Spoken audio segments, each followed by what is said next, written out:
No, I don't have to, because I want to see them. You got it, whatever you would like. We got this big one for. That I think we might be able That to. tripod had to go. Okay. You know, they think. Whatever you want, or whatever you want. Okay. Whatever. So people can put their names on it. Where's Bill? Right here. They put the one. I know. Bill's on music, Bill. Bill Free. That's exactly where he wants that, don't he? We got it. They do. Come into the Does ship. he really want to stamp thing? Or Use in the not? bathroom. Not pick it up? That's. He needs This- to- It kind of has to be very good. Yeah, I thought these three go together. Okay, you want to put that one down on the table? Or- Well, it explains about Like the that. Oh, I see. Use Okay. 33, then. Flip the record over. Thank you, Charlie. That's it. Good eye. Okay. Here's the other one. Yeah, but we don't have time. Some yet? Actually, Which camera? this is a video. What does it say, whether it's? This is. Yeah, you can go this way. People use it that way, and that thing on the side. Wrong person for the job. See, that has to do with that event. With this one. The evading of the stamp, which is that. And what they did, they didn't want the eagle. The music So stop. they took out the eagle and just put the face. I like, I I see. see. So, how about we do it this way? Excellent. Go for it.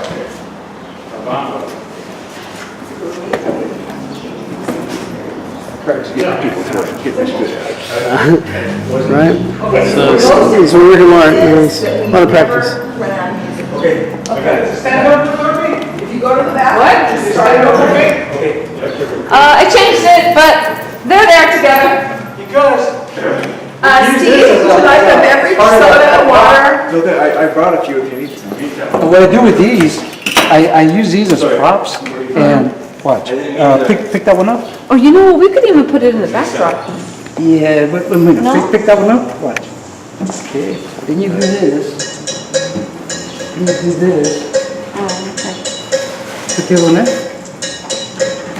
That's blocking it. Yeah, that's not gonna. Yeah, there you go. Now it's going double time. First it was too slow, now it's too fast. Now it's just right.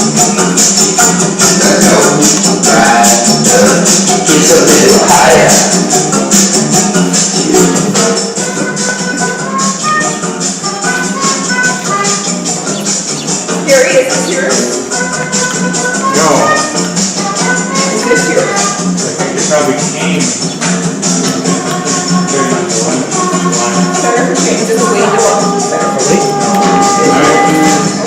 Oh, I need something like this one. This one. Pretty good.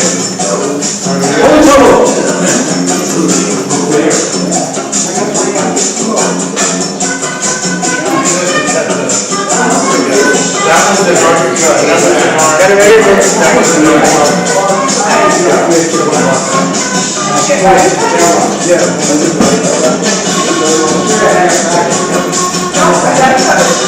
Good job, good job. And you say these, you want to tape them in the back for two? Tonight, these people are gonna come up, they're gonna kick it at the bottom. They're gonna go like this. I don't know, yeah, so we can, Can be unavoidable. yeah, I know, that's what I was trying to figure out right now. And this is from both sides? There we go. What time would you like me to probably pick up the? So this is not ours. All right, will somebody be here at 8 still? Yeah, we'll be here. All right. See ya. Yeah, this is here. Here in this room. So let's do it out, right? I think we're gonna do this. We're gonna do this. These are tortillas. Yeah, we could just put a chair here and just set it over there and put it at the end.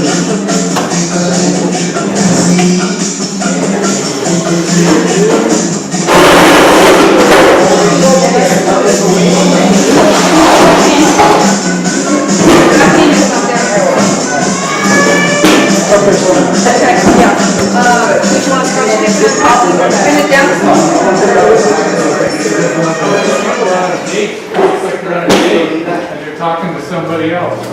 Is it okay to put it over the words or no? Hey, well, here it is. So, I never made it. Okay, I like that. I like it the way it is. Sweep Okay, them off the but you know what, this is gonna get kicked out. So let's keep them. No, let's keep them. Can we, consolidate Okay, here, this?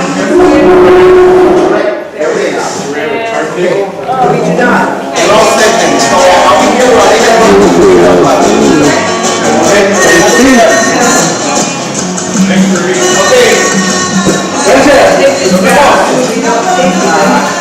You know, if you're getting just set this up. All right, thank you. I'm worried that we're gonna be this long.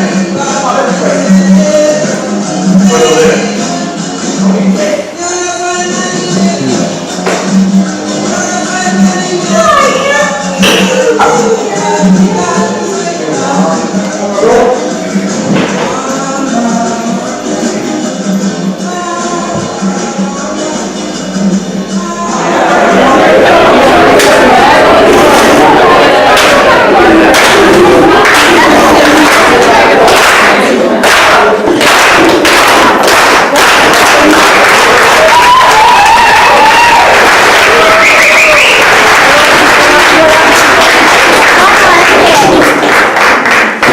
All right, welcome everybody. Thanks for coming tonight. This is an appreciation night. This is a celebration of organizing, a celebration of our local history, your history, my history, and especially the history of Juan Martinez.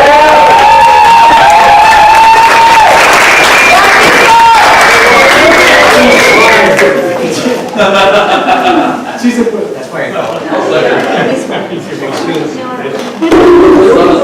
I don't know why we picked this date, but Battle of Puebla, Cinco de Mayo, 1862, Mexico defeated the French forces who were trying to occupy. So it seems like the right time for us to talk about ourselves, our life of activism, and can't hear me? Yes. A little louder. A little louder, yes. Okay, a bit louder. So I want to do a few things. I want to thank the Teamsters of Local 890 for allowing us to use the hall.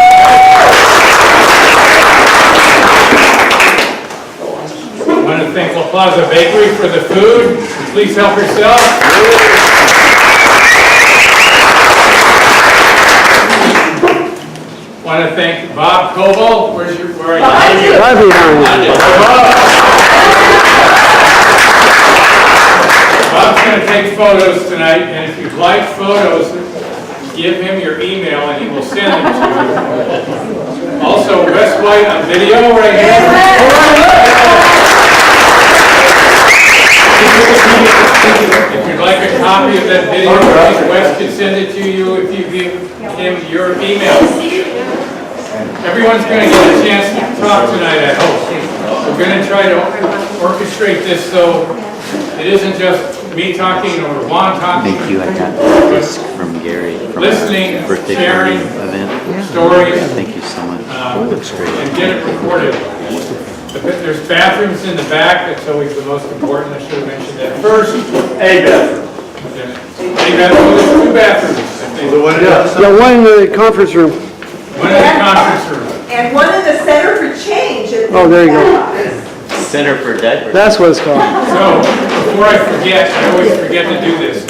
When we're all done tonight, we need a cleanup crew. So, if you have time, stick around and help clean up. The People's Oral History Project facilitated this event. We had some early donations from folks who made it possible for us to pay some of our bills to make this event pretty inexpensive. The hall, some food, etc. But we do want folks to donate. We have some donation buckets. There's Karen back there. If everyone puts in $5, I think we'll break even. We also have our book for sale that Juan, if people don't know about our book, we did write a book of oral histories of local activists. in Monterey County from 1934 to 2015. It's a bargain at 20 bucks. That's a suggested donation. We also have buttons and other things for sale. All of these things are not for sale. But I'm going to tell you now, Juan and I have had these things in our house for decades. And we need a museum. So we need a place to put this stuff so that people can appreciate the history of activism in the United States. A big part of democracy is people who take action, who stand up and take a risk. And there's two things involved, well, because we all know, those of us who've taken that risk, you don't win everything. Sometimes you lose, sometimes you get fired, sometimes worse things happen. You know, it's not always a pleasant experience. Not every campaign, not every election, not everything turns out victorious. You don't always get gun control after one protest. It's a long-term investment. It takes an investment in time and energy. If you want to be able to sleep at night, knowing you did the right thing, and also, what's important to me, since there seems to be a new wave of people who are becoming active, it's important for them to know that those of us over 30 spent a lot of time and energy trying to overthrow the system, basically to change the corporate control of this country and our government, and to put the people in charge.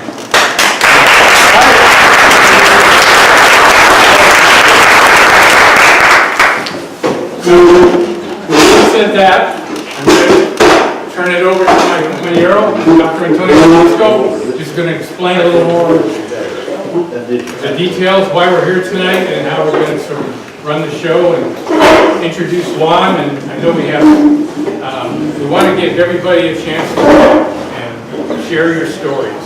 If you don't know Juan, it's a chance to get to know him and listen to what other people have to say about the history, our common history here in Monterey County. Thank you.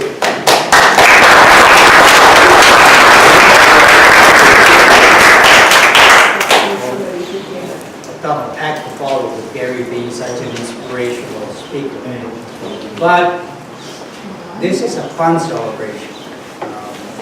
Maybe it's true that we'll remember hard times and we share so much experience, so many fond memories, some bad memories. But we thought that we should tell stories that we were doing today so that the stories don't die. What we're looking here is Juan's life having been devoted to organizing. And a lot of people realize what a personal sacrifice devoting your life to organizing can be. You know, you don't have a steady job. Your full job is always organizing. Juan epitomizes that. You sacrifice relationships sometimes. You know, you sacrifice a lot. It's a work of sacrifice. And people who are organized for stand may not be rich economically, but they are so rich in spirit. They are so wealthy in just pride and accomplishment. And what is success at any rate? Success is a journey. It's the things you do every day and do your best to do them at any cost. You stand up to people. You organize, you bring your friends, pesticide giants. We were able to do that.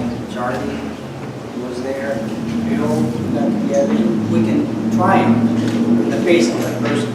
Really will ardence. And Juan has done one thing after another. After a while, I would dread. That's why I'd say that because I would dread Juan coming to me because he was going to hit me up for money every time. Oh, you know what? I have this guy who will make a great sheriff. Can you kick off his campaign? We only need $500.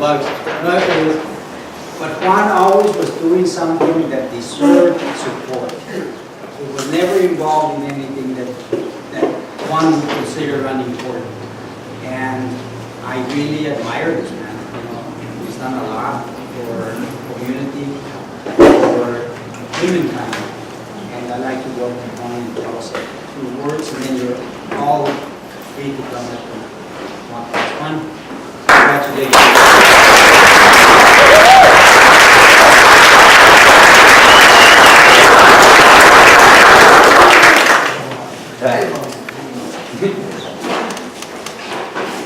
Wow, it's kind of tough to stand up here and be the recipient of all you folks looking up and trying to say, hey, what do I got to say? What do I have to say?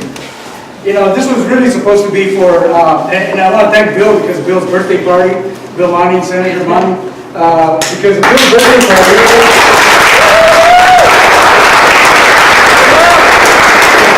Senator Monning, you know, I had a birthday party, a lot of us went down there and saw faces and stuff. Hey, let's get together again. These guys got together and says, yeah, I'm going to do this, follow up onto what we're doing with the book.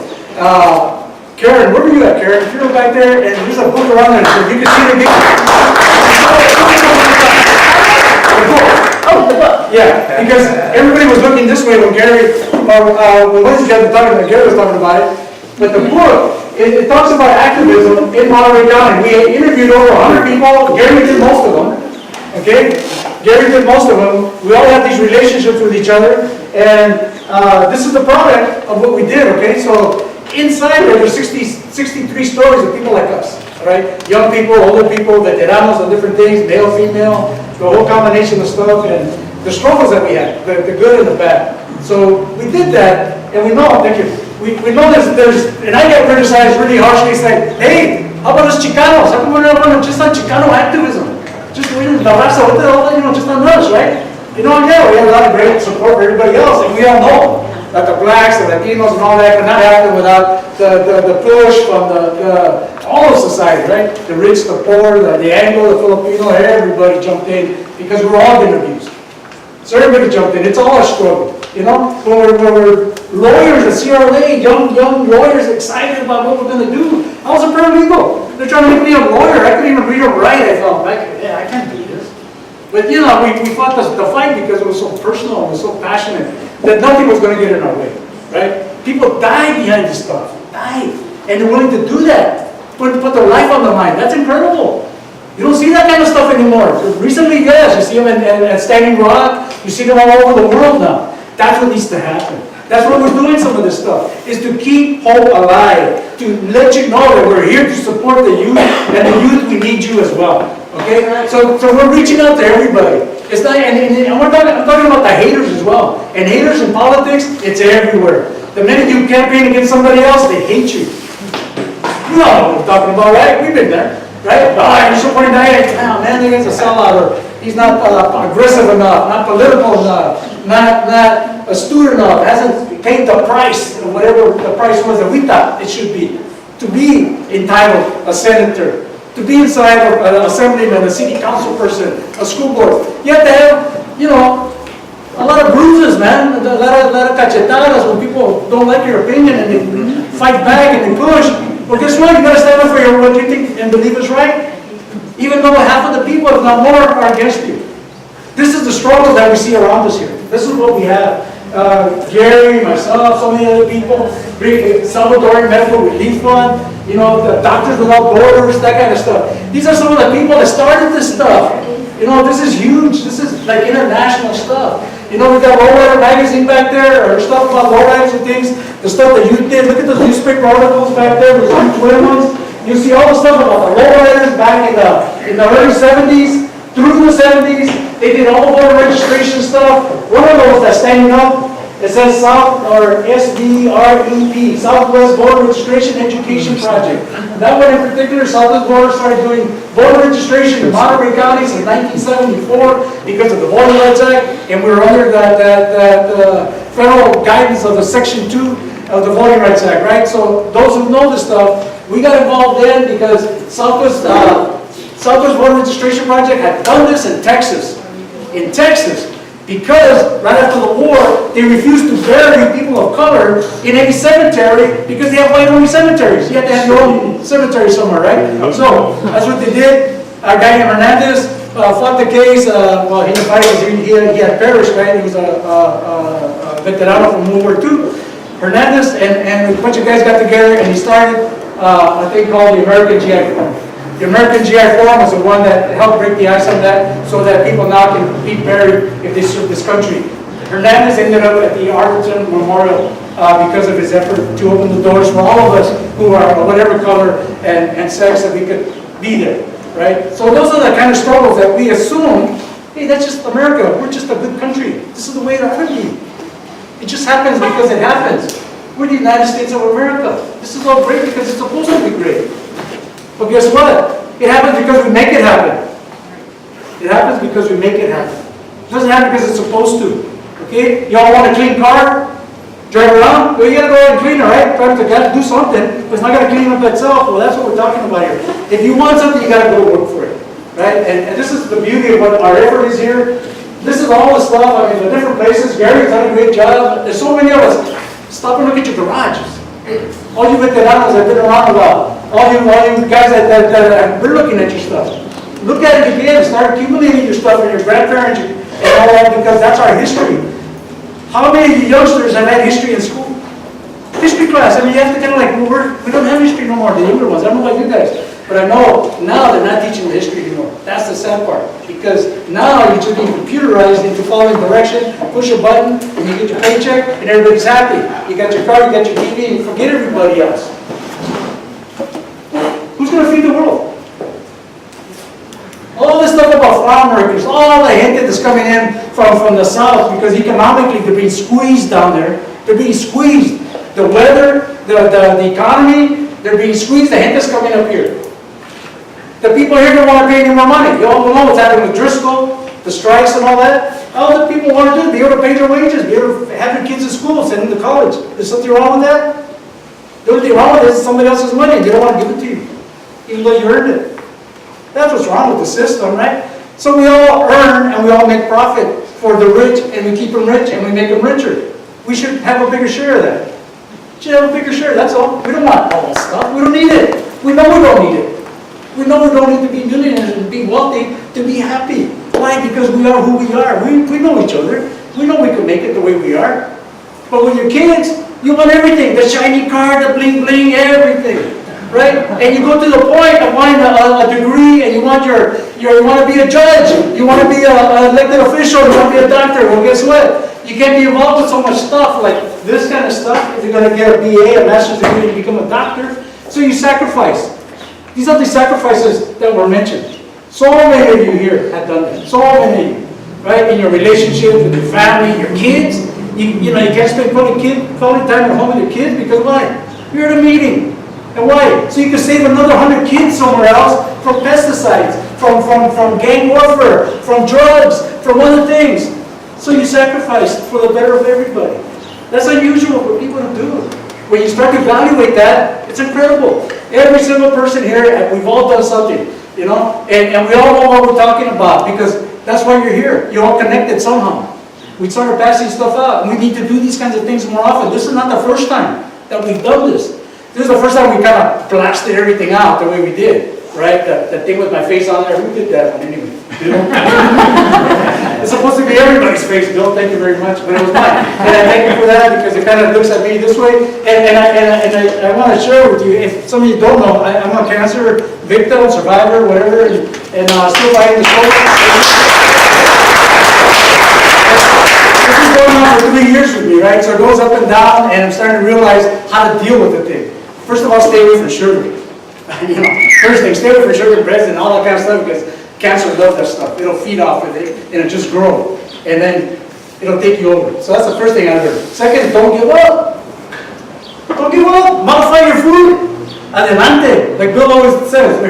Bill always said, adelante. Let's go forward, man. Because we're all going to go through something in our life. How many times you fall off a bike? How many times you fall off a ladder or get hurt or get cut? All the time. All the time. What do you do? Vámonos. Right? This is life. In a bigger scale, but that's what it is. Economically, emotionally, when you break up or you find somebody that you care about or you lose somebody you care about, this is life. Make the most of it. This is our history. We can all grow from this and make it better because that's what this is supposed to be about. We're going to create a document, hopefully. Wes has been documenting a lot of meetings that we've been having on our aggressive movements politically and socially in our community here in Monterey County, doing a great job, so I want to notice that. But throughout the evening, at 8 o'clock, if not later, different people will be showing up because other people have to work, take showers, they're probably eating at home right now, coming this way. So it doesn't matter, people are coming in and out, like you folks, some of you guys came early, so you can get out of here early, right? So I understand that too. And don't feel bad about that, because it's just the way it is. But we do want to encourage other people to speak. I was already giving the heads up, hey, come on.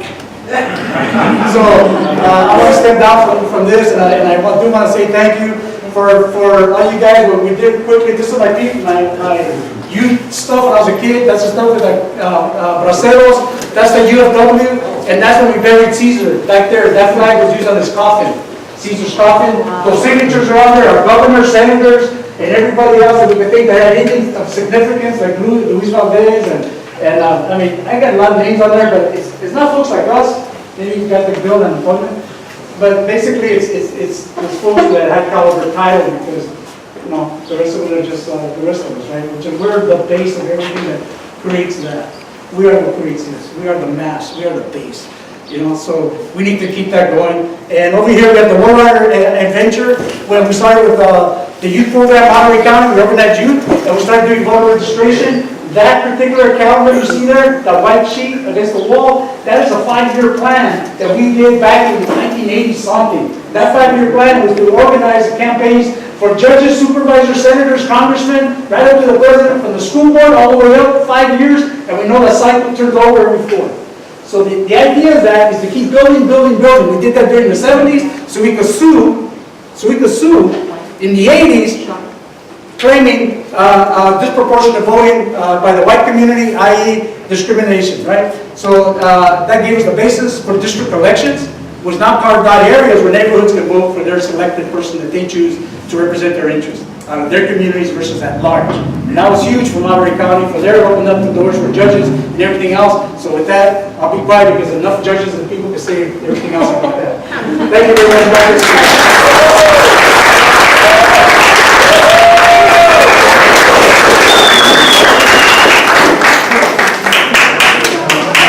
I'm going to just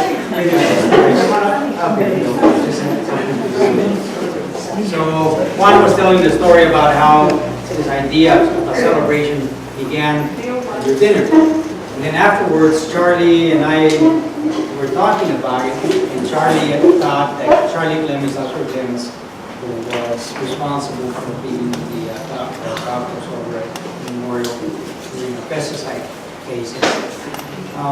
So we thought it would be a good idea to honor Juan while he's still healthy and handsome. Good idea. And, you know, it's just the idea took off from there. We all came together and decided to celebrate Juan's life. But in order to do that, we have to trigger people coming. Because if you go up to Juan and tell him, Juan, we want to honor you, they say, go to hell. But we tricked them by saying that, I told them that we're organizing this event, and just for our group, those of you who are here, exactly for us, and that would he help?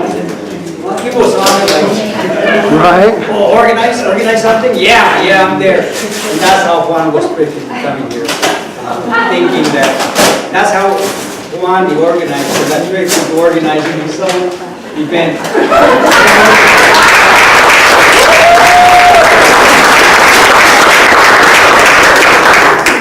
Bill, I think has something for Juan. Thank you. Thank you. Brother. Well, good evening. A couple of stories. It's hard to follow Juan, but I want to start by just thanking point person in this organizing, Gary Karnes, who is here.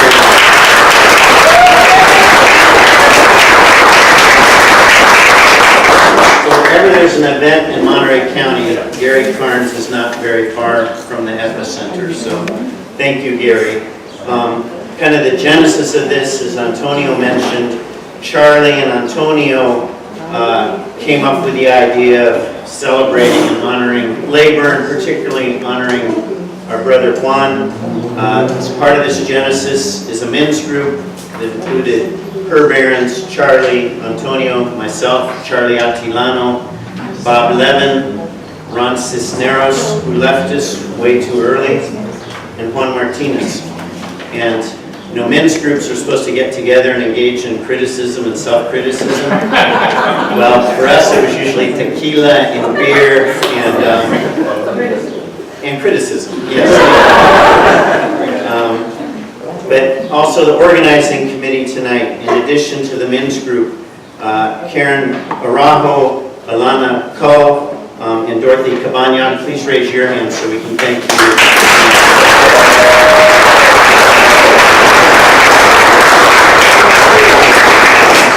To acknowledge Dorothy as part of the organizing committee. Tomorrow is her birthday, so let's give her an early happy birthday.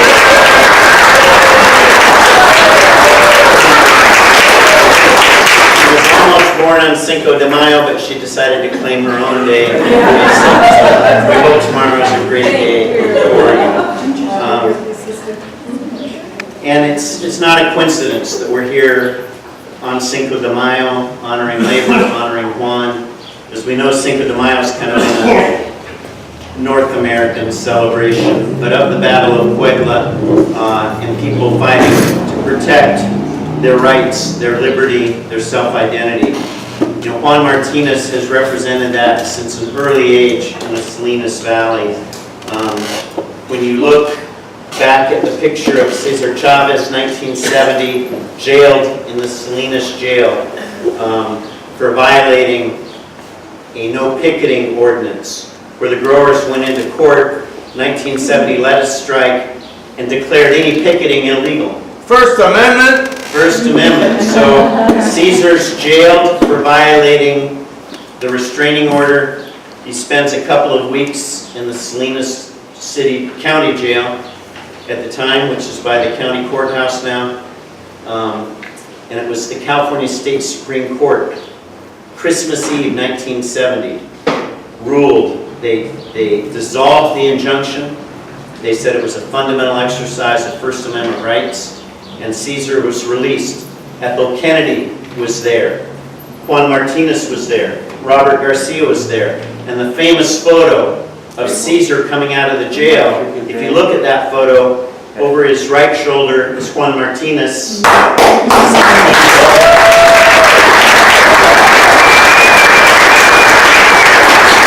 Robert Garcia, how old were you then, Juan? I was at Hartnell College, I must have been 19. Yeah. 18. Yeah. So early engagement with the UFW and UFW organizing. Juan mentioned the flag that he made for the funeral of Cesar Chavez, 1994. We went to Delano together, and that flag did cover the casket that Richard Chavez built for his brother out of Pinewood. And we marched with 30,000 marchers. I had our young daughters with us. The Cisneros family was with us.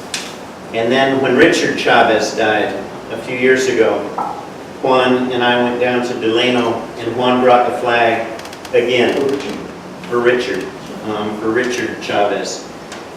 So there's so many stories, and most of them involve organizing and politics. But I'm just going to tell one story that probably many of you don't know. The Three Little Pigs. Anyone know that story, the Three Little Pigs? So Juan used to have a place up on Everett Avenue? Heber Road. Heber Road, off Old Stage Road. And he had 3 little pigs.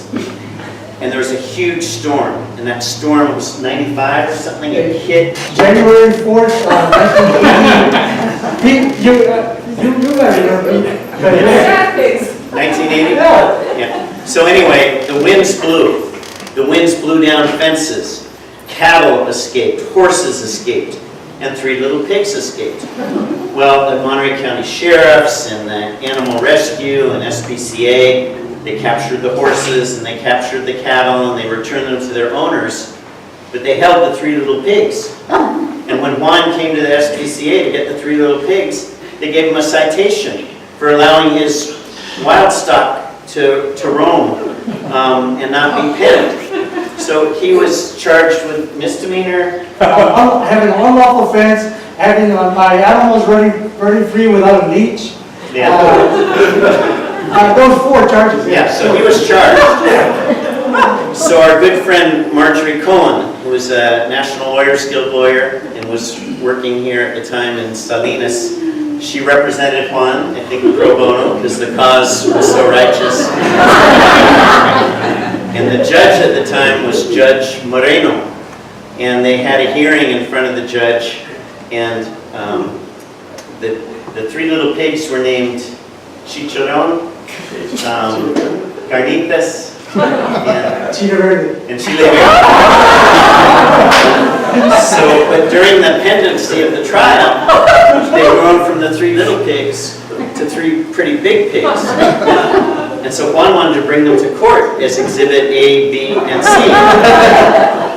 So this became, right next to the Inez Garcia case, the most heralded case in the history of Monterey County courts. Except when he brought the pigs to the courthouse and Judge Moreno asked their names, Juan said, Chicharron, Chile Verde, and Moreno.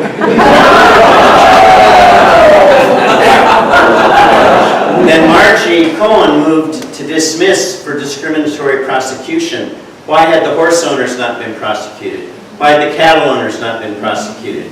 Why had Juan Martinez from East Salinas and the owner of Three Little Pigs been prosecuted? And as I recall, the case was dismissed. One of the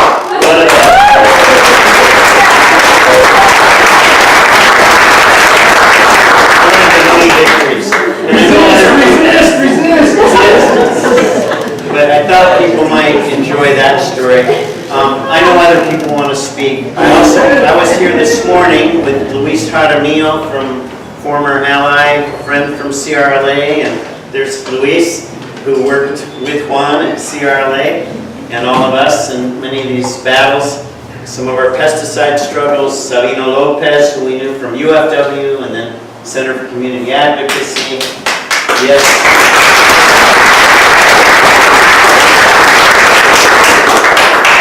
And in my book, there's no higher calling on this planet than being an organizer. And when I look at this room, I see a room full of organizers. And Juan's legacy here and what he shared, you heard from an organizer par excellence. But this morning we are here to kick off a campaign for Ana Caballero. We're trying to flip the 12th Senate District from Republican control to Democratic control for the first time in 18 years. And there were about 150 people here this morning, and we did a rally and a warm-up and a kickoff, and they all went out walking precincts. Josh was here from CTA. Where's Josh? Yes, thank you, Josh, at CTA. But Ana Caballero and Juan Uranga, we all worked together at CRLA with Juan. They're over in Merced tonight, because that Senate district includes Merced County, Madera County, parts of Fresno, part of Stanislaus. I think my district is big. They're going over the Pacheco Pass every day to organize over in the Central Valley. So they were sorry they couldn't be here tonight. They asked me to read this from Ana Caballero and Juan Uranga. Juan and friends, we're sorry that we could not attend your event tonight because we are on the campaign trail in the Central Valley. As you may know, Ana is running to become the only Latina in the California State Senate. Her Senate district includes parts of all of Fresno, Madera, Merced, Stanislaus County in the Central Valley, as well as the Salinas Valley and San Benito County. We met Juan Martinez almost 5 decades ago as he was starting his community activism. I don't think that's quite right. He'd already been an activist. He arrived for an interview. That's when they got here. He arrived for an interview with California Rural Legal Assistance. We had an opening for a community worker to work alongside the CRLA legal staff. We could tell immediately after he walked into the CRLA offices that Juan was authentically from the grassroots. There was no doubt that he was from the community. He was a homeboy from Gonzales and did not try to impress by pretending he was something other than that. As his interview progressed, we discovered that his only desire was to serve his community. By the end of the interview, we knew that he would serve his community well. Juan Martinez is a jewel and an icon in the Salinas Valley. We are proud to have worked alongside of him, and we're very happy to count him among our friends. Juan will continue to inspire the voiceless, as well as those of us who work to give voice to the voiceless. He is strong, he's intelligent, he's tireless, he's impactful, and he has a wonderful smile. Ana Caballero and Juan, we don't go.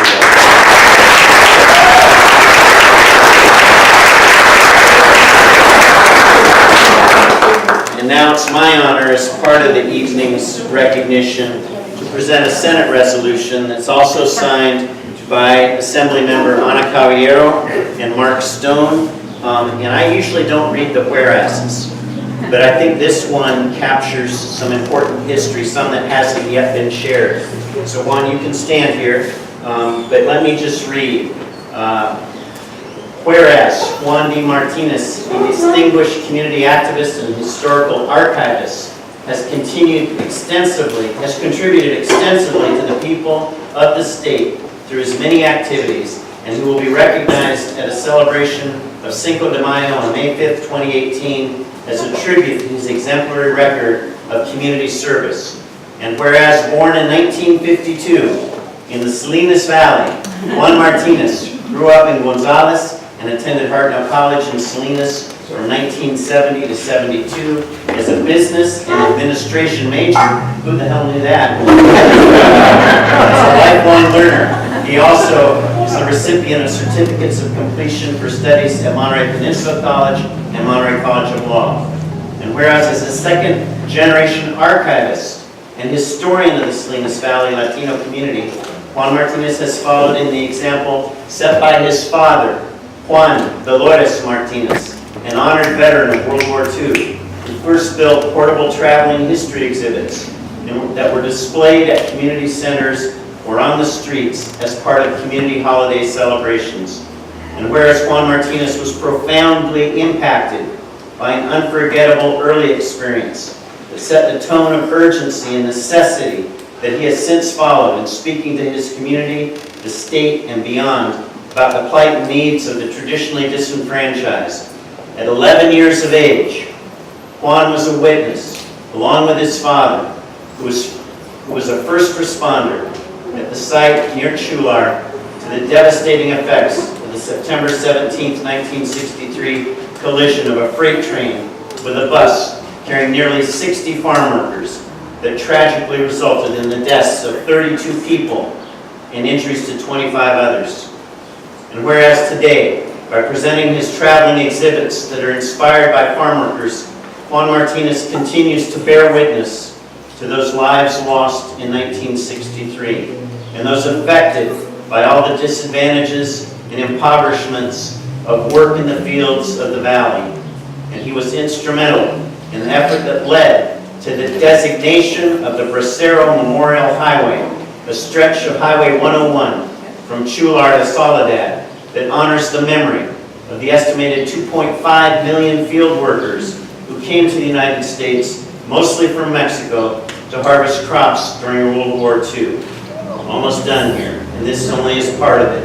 And whereas all is ready to work and advocate for education and equal rights, Juan Martinez worked for California Rural Legal Assistance and later as a legislative consultant for former Assembly Member Willie Brown.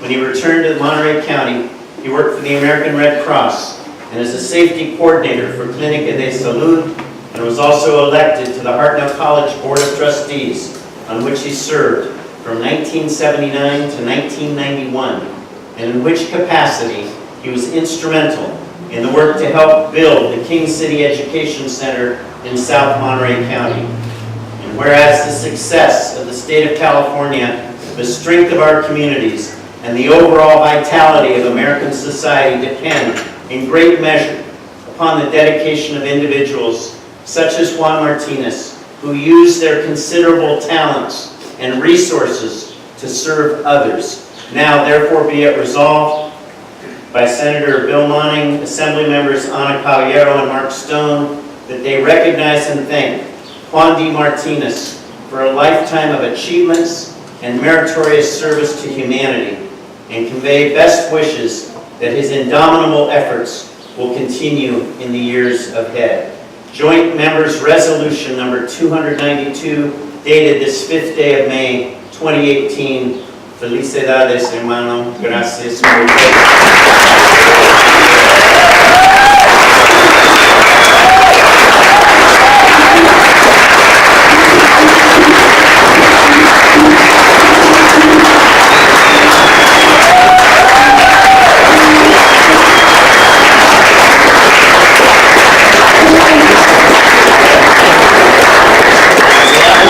Here, Monterey County Pesticide, Latin American Solidarity Committee, but we got some of it. Thank you, brother. Thank you all for being here. And I do want to mention Bill and a bunch of other folks that have been here too. Some of the history goes back to the lowrider events that we all had back in the youth when we were all young, because that's what brought us together. Because Cesar Chavez, being an ex-shooter himself, really motivated us as young Chicanos, and he knew that we were products of the farm workers. We were not farm workers ourselves by the fact that we had to be. We were farm workers because we wanted to be, and we needed to do that for our clothing during the summer.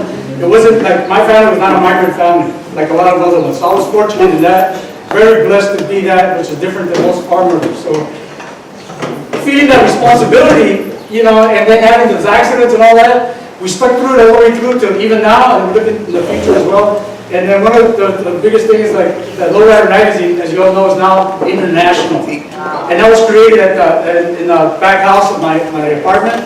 A couple of people are going to show up later to talk about that. They're not here now. But anyway, got a few things. And there's some other stuff around that we have that are illustrated somewhere about the magazine and things. But we stuck to our registration cards and said that Lowrider magazine, absentee ballots. This is what we were about, you know? But that was way back, and every time I'm local, those guys, man, hey man, a little rifle, you know. So I'll tell you what, it made a difference to us, because you know what? Our parents were farm workers, they could not vote. We could. Remember that? Cesar told us that.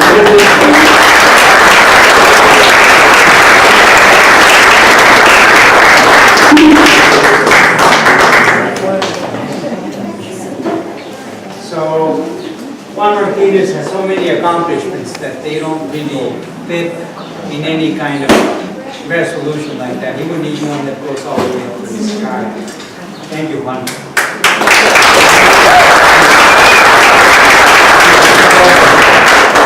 Ideally, if we could have people come up and share with us.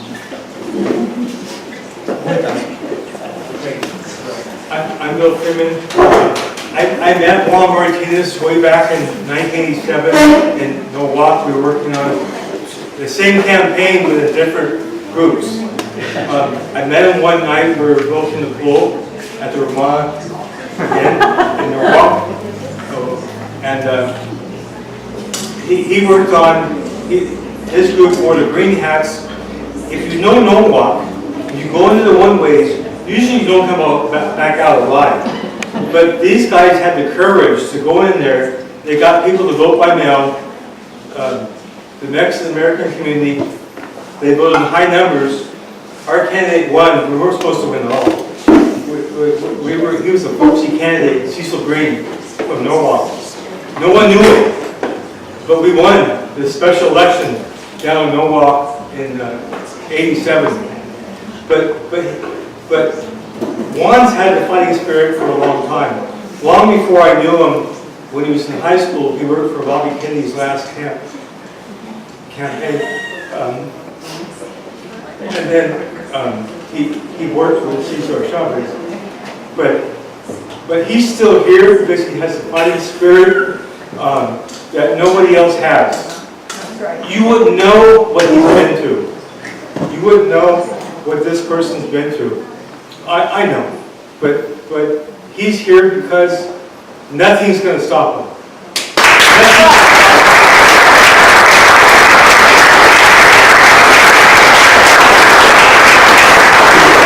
He's like the big brother I never had.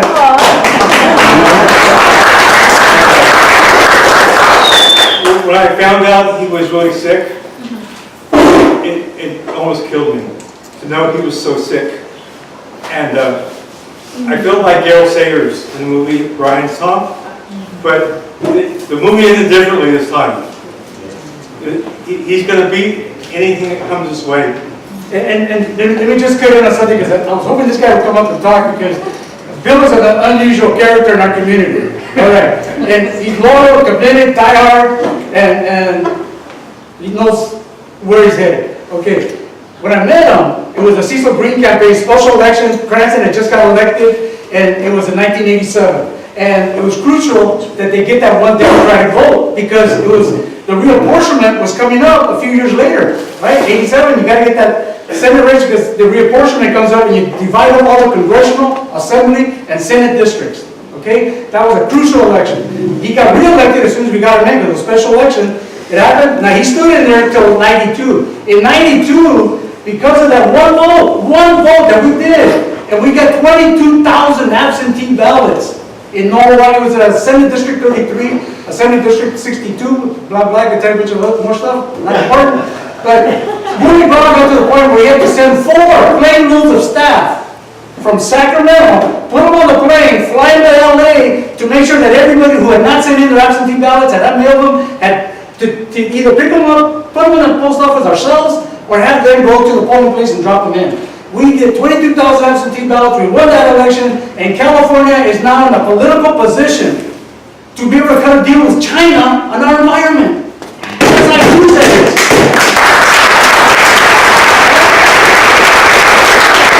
Think about how long it's taken, 87, 88, till now.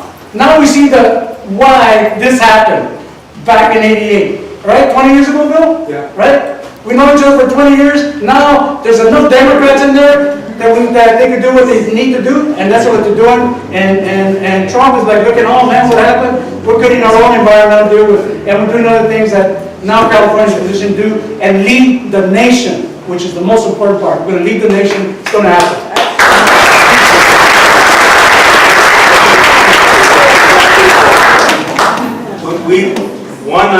Juan was responsible with me for helping save the nursing program at Hartnell College. Right, yeah. We got in trouble together. I got in more trouble most of the time, but it was because what Juan, with his leadership, was able to do, with my help along the way, that we rocked the boat so much that I lost a job, we got in trouble, you know, but it didn't matter. It's like being in a movie. Every meeting was like being in a movie, because Juan and I, you didn't know what we're going to say, nor did you know what we're going to do. And that was the scariest part, because you know it was like the best 6 years.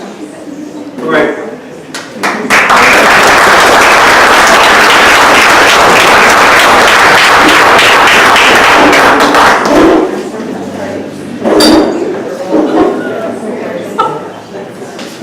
After this presentation, I'm going to be asking my colleague, Charles, to come up and share some of his memories and good times with Juan, and also because it was his idea. Right?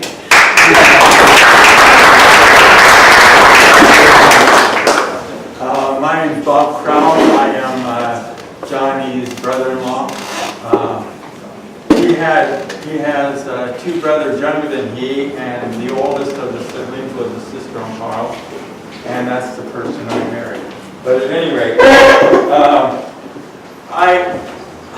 first of all, how many of you attended Bill Monning's birthday party up there in, was it San Jose or Monterey, excuse me. Yeah, a few of you. Well, you know what? After everything was said and done, you know, Bill gets up, we had a nice dinner, and Bill gets up, gives a speech, and applauded, and he comes down, people are coming up, shaking his hand and stuff. And then all of a sudden, some guy gets up on the stage, grabs the microphone, and says, hey, we gotta sing happy birthday. On 3, happy birthday, Juan Martinez. Yeah. He was the one on that.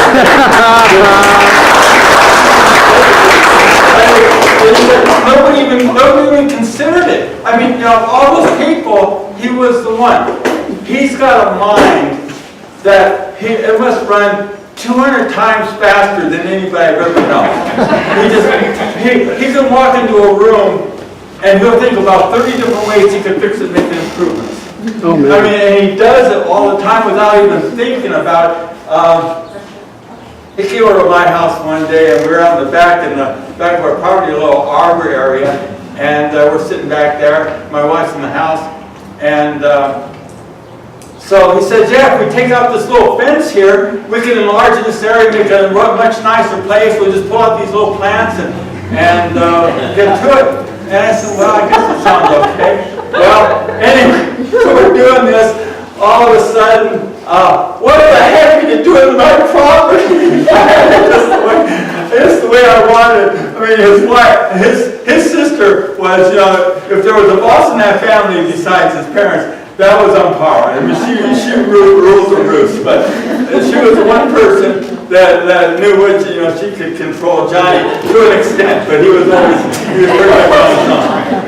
But yeah, I've never seen a man with such energy, such drive, and really with no sense of self-importance. What I mean, it's always looking after. What can I do for this, that, or the other? The Bracero thing, he was a moving deal to get the sign made, right? And it goes through the legislature bill, and several of the other legislatures pushed it through to get those signs built. Well, they got the signs built, and they had a big party, and all these people showed up, and it was a big celebration. But what do you do with this big, huge sign? It was a big sign. Well, there was no funding to install the sign. They approved the sign, but they didn't. He went around basically went around the state on his own, picking up the money from different organizations, union places. Just various places. But I mean, it took them several, weeks, or a couple months, in order to generate enough money. They're talking a couple $1,000 just to install the signs out there on the highway, and it got done. But it was not done.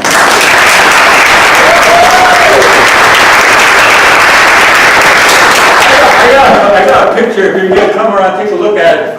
Here's Johnny. We went on a hike up in the Sierra, and here he is trying to lift up this big, huge stone bigger than he is. And he's like, anyway, if anybody could move that stone, it would be Johnny. Anyway, so you get a chance to take a look at that. And let's see. Another one here. Yeah, we take a trip. We had this blue van. Well, anyway, we're in Colorado, and John says, "Hey, I need to use your van." So he goes around, I don't know, to different junkyards, something, I don't know what. He's stacking stuff on top of our van. It's all piled up on his van. He's a driver home. He's going to take this stuff and he's going to do something with it. What are you going to do with this? The guy, you ever hear about, I guess maybe when you're a little kid and a teacher says, "Okay, you got a toothpick. How many ways can you use a toothpick?" Well, with Johnny, we'll get enough toothpicks, you can build that fence to hold in those 3 picks. That's kind of the way he's thinking. I mean, just beyond anybody's wildest thinking. I've never met anybody like him. He's pretty extraordinary. But anyway, I thought I would share the bit with the stone, and there's so many other things to say, but it's been wonderful knowing him from a personal point of view. Many of you wouldn't know him the way I know him, but you know him in a better sense in his organizational skills and the things that he's done for the community, and without really. He goes around and sets up all these displays. Anybody ever ask him, well, how much did it cost you to bring all that stuff up to San Jose or Stockton or Sacramento or whatever? Nobody ever offered him a dime, and he never asked for anything. But, it's not like the man's made of money. He just never got any assistance. And he puts it all up, and he does it just because he loves to do it. He loves to, not for his own self, not for his own self-stuff, but, to show, hey, look, this is what you need to know about our community. Anyway,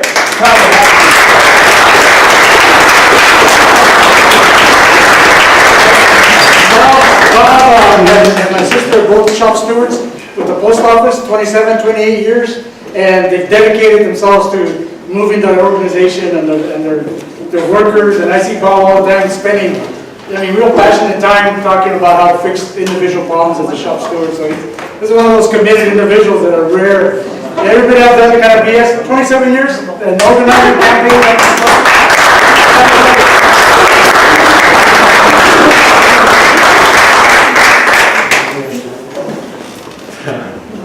So, my friend Charlie Clements, doctor, extraordinary, revolutionary, jet fighter pilot. I don't have so many years of history with Juan to tell you about as some of the others here, but I had a very impactful year in 1980 when I was an intern at Cabanyog Medical Center. And in some ways I can blame him for my going to El Salvador, which I did shortly afterwards to work in the middle of that Civil War, because Antonio was my resident. We were working in the intensive care unit, and we were told a pickup truck had pulled up in front of Natividad and dumped some people out of the pickup truck, and 2 were unconscious and 3 were very sick. The 2 that were unconscious went to the ICU where we took care of them, and the other 3 let us know that there had been others in that work crew. So somebody called Bill Monning. I didn't know Bill at the time, but somebody called Bill over at CRLA, and they dispatched Juan to go find the other people in that crew, because only 5 had been dropped off, but there were about 16 that had been poisoned by pesticides that day.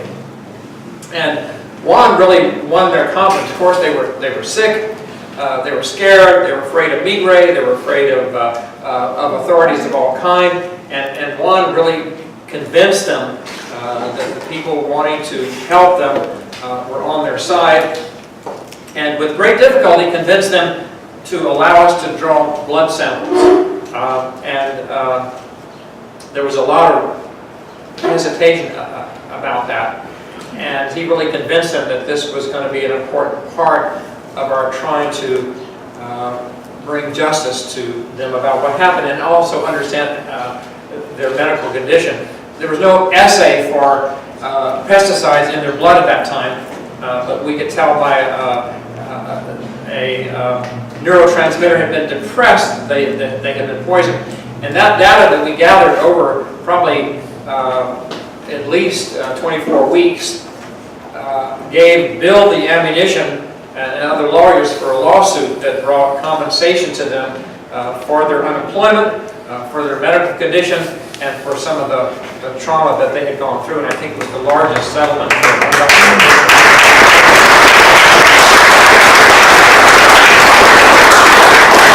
That's how Juan got me down into El Salvador. So Juan convinced us that these people were very frightened about coming to the medical center. Maybe migre would show up there, or they would be turned in if they came there. So we went out to their camp the first few times. And then Juan said, well, why don't you guys have a clinic for undocumented farm workers who are worried about pesticide stuff? So as a result of that suggestion, Antonio and I started a clinic, informal, after work, to see farm workers who, undocumented or documented, who had concerns about pesticides. And it was in that clinic that I met a woman from El Salvador, a school teacher, who had talked about the pain in her breast from leaving her children behind. She had also had her breast chopped off by the death squads in El Salvador before she left. And the stories that I began to hear from people, because that's where people could work if they had come here as undocumented, was in the fields, led me to believe another Vietnam was unfolding in El Salvador. So I have you to thank for that, Juan. Juan and I have kept in touch all these years. Something you don't know, but I had the great privilege. Later when I came back, I led a human rights organization in Boston. And I asked Velasco, the founder of Southwest Voter Registration, if he would come to El Salvador, Nicaragua, and kind of see what U.S. foreign policy was doing there. And he said, no, I really need to focus on the U.S. And we convinced him that really this was about the U.S. And he came with us, and he came back and he said, my greatest regret is that I haven't resisted U.S. foreign policy in Central America before this. He died a few months later, but he very clearly articulated that, and Southwest Voter began organizing around those issues after that, so we have you to thank for that as well.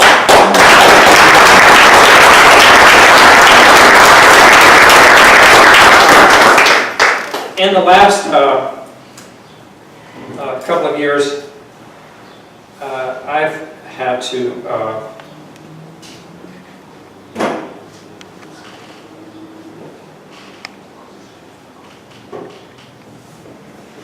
speak at a number of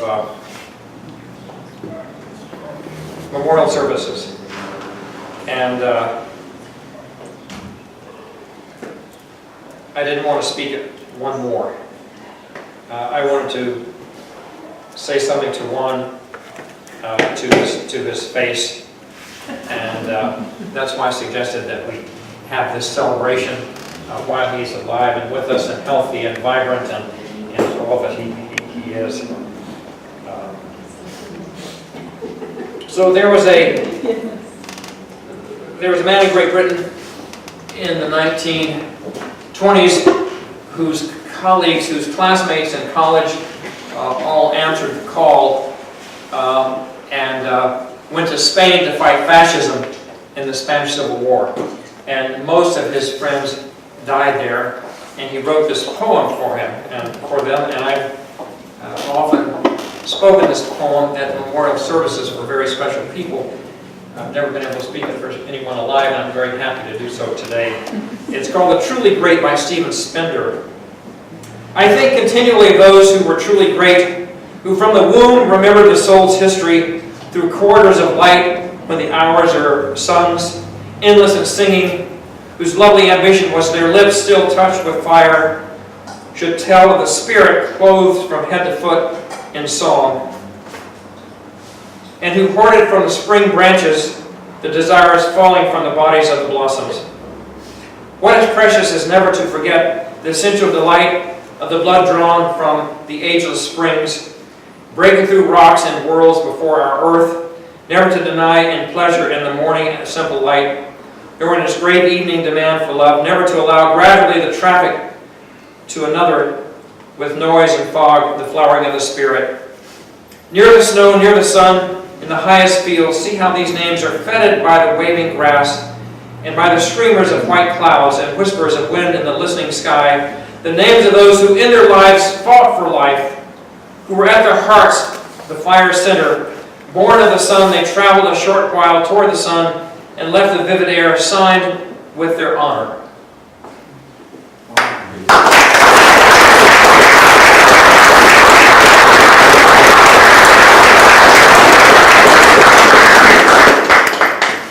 Just saying a little something about him. He helped create the method to figure out exactly how toxic people have been contaminated. Because after 3 or 4 days, when you do get sick, the blood count, take consequences, and the toxicity would drop as well. They were able to backward the thing so that they could actually analyze how sick they actually were and how contaminated the blood had become. And that was unusual. It's never been done before. These two gentlemen right here.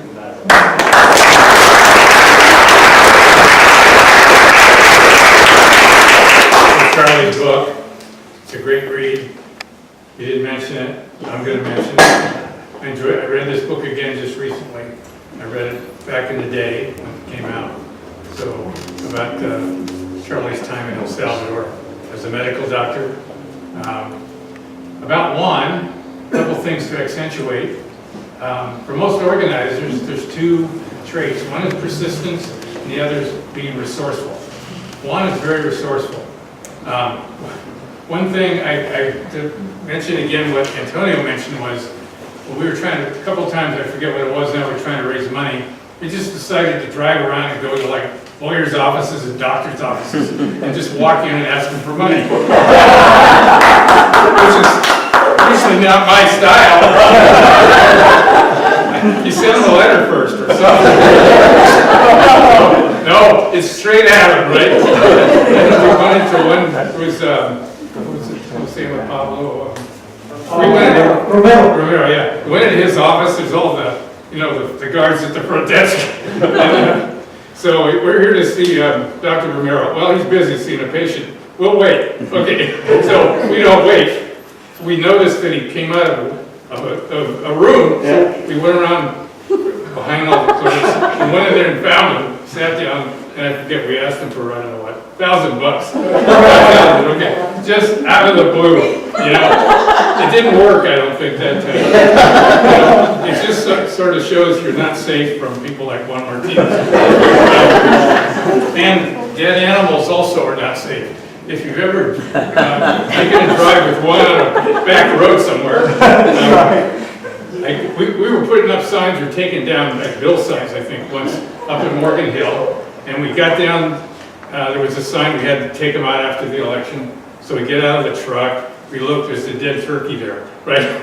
So Juan decides to take it home, and I understand, and what he has good use for it, and he has a skill that only MacGyver would have. He should have right? How to reuse this and take the feathers, dry out the animal. And I guess when you and Bill were driving to Richard Chavez's, yeah. Can I just jump in here real quick? So we're driving down to Delano for Richard Chavez's funeral. Juan's got the flag in his little suitcase dedicated to that flag. And we're going down 101 and then across on 46. And about every 10 miles, Juan would say, "Stop, stop, Alto, there's a hawk, there's a hawk." So we pull over and Juan would get out. It's just a beautiful red-tailed hawk. And we had some newspaper. He'd wrap it in newspaper, put it in the trunk. We get going, we go another 20 miles and he says, "Stop, stop, stop, there's an owl. It looks like a white owl." And so by the time, barn owl. So then we're going across Highway 46. I'm thinking, Juan, it's going to be really hot in Delano. My car's going to smell. We got to put these things somewhere. So right by the area where James Dean had his fatal accident, there's a burger place there. You go in there and there's a tree with a hole in it, about 8 feet high. And so we stash the birds in there. But Juan gets the feathers from the hawks, the owls, and they become part of the Native American tradition that you celebrate and honor. And I have some of those hawk owls with me in the car. They get me up to Sacramento every week and back. It allows me to read, sleep, take naps. You know, they do magic. So thank you, Brother Juan. Sorry, Gary, but I just had to add that.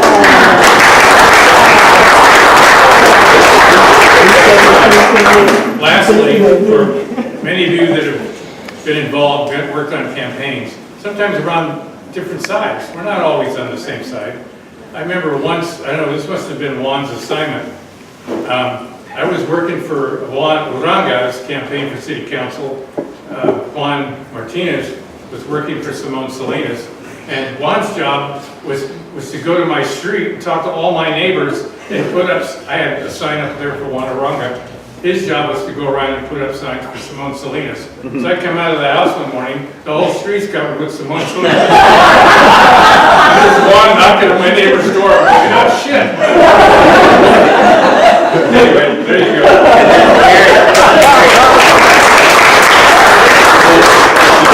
If you visited Juan's place on Hebert Avenue during that time, his backyard you would have found was full of Juan Uranga.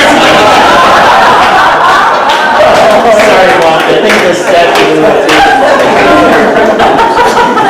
I'd like to tell you how I met Juan.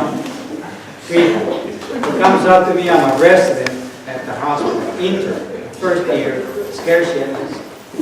Juan comes over and convinces me, I think you were with somebody else. Yeah, we're somebody else, yeah. Yeah, convinced me that I should run for Hartnell College because I'm a doctor. And therefore, you know, I have a good chance. Long end of that story is that there was 3 candidates.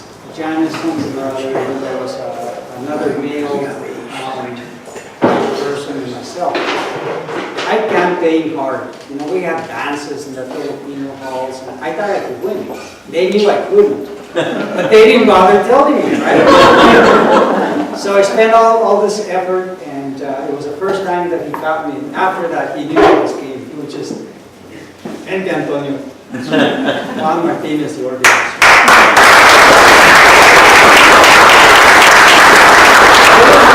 Add a little bit to the story because then, as we all know, if I say I got something, somebody's going to say, well, I look at it different, right? It's different eyes.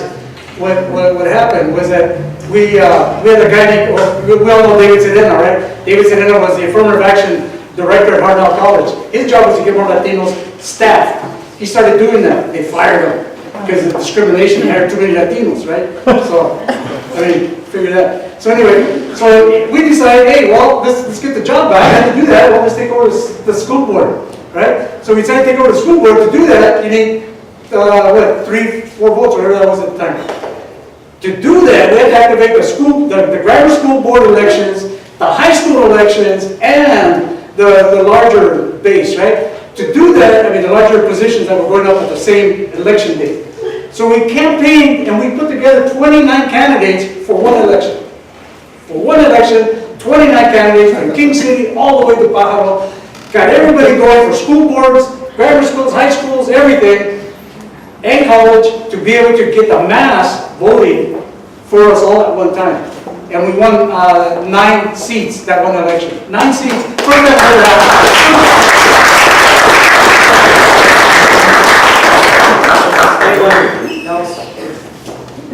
Dorothy.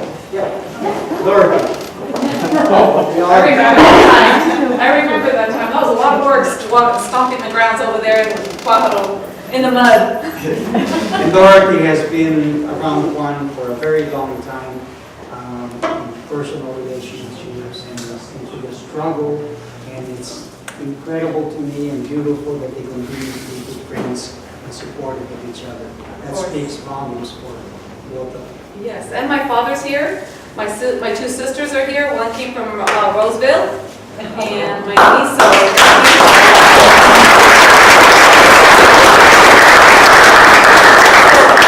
Going back, we met at San Batista. I wanted to take my cousin who just came from El Centro and we went to Hawaii, but she wanted to see the area. So we said, let's go to San Batista, show you the little mission there. And they were having the motorcycle Harley run and the antique festival, and that's how we met. From that point on, he got me involved in politics, as you can see. And we started a venture of trying to see as many missions as we could. So in that 7.5 years of our time together, we got to see 17 missions. And I would pick a charm, get a charm of all the missions that we traveled to, and put it on here. And I finally got to finish the last 4 missions 5 years ago. They're all done. So thanks to you starting that. And so I have some pictures that I brought that to share throughout the years, and we've had a really good time. But one of the good things that I really remember is how I met Bob, your brother-in-law, is that he takes me on the first date and to the wedding, and he takes his parents to the church, but left me at the house. And I waited and I waited and I waited for him to come back to pick me up, and he didn't come back to pick me up. And so out comes his sister out of the bedroom, all beautiful and wearing her bridal dress, and she looks like, who are you? I'm sitting there and I'm quietly, and I said, well, I'm dating Juan, and we'd only been dating like 2 months. And she goes, well, okay, do you know how to drive a stick shift? And I go, yes. And she goes, okay, well, take me to the church. So I walk her out, get her all locked into the car, drive her. I don't even know where the church is at in Gonzales, right? Luckily, it was just down the street.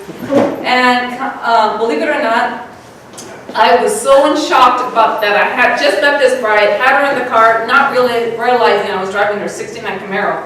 So I was like, okay, can I keep going? 67 Rally Sport. Oh, that's right, 67 Rally Sports Camaro.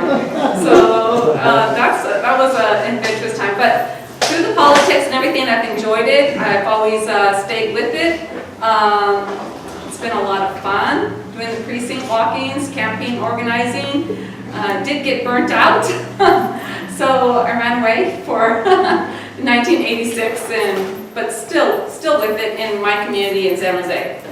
Say, Dorothy, can I intervene and share a story that you played central? And by the way, about the piggies, yeah, those were my dad's piggies. And the last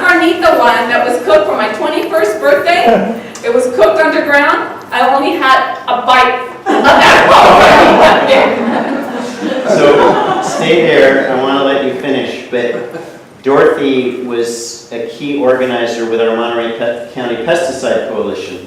That Juan Martinez, Eileen Donnelly, others who are here, Bob, Herb. her, Dana, my wife, who's also been involved in many of these stories as nurse in the pesticide clinics or pre-nursing career in the pesticide clinic. But the story I want to share of the Pesticide Coalition, we were a hand-to-mouth organization. We were responding to crew poisonings. We were responding to drift into rural neighborhoods. We were fighting for the field posting, but we had no source of funding.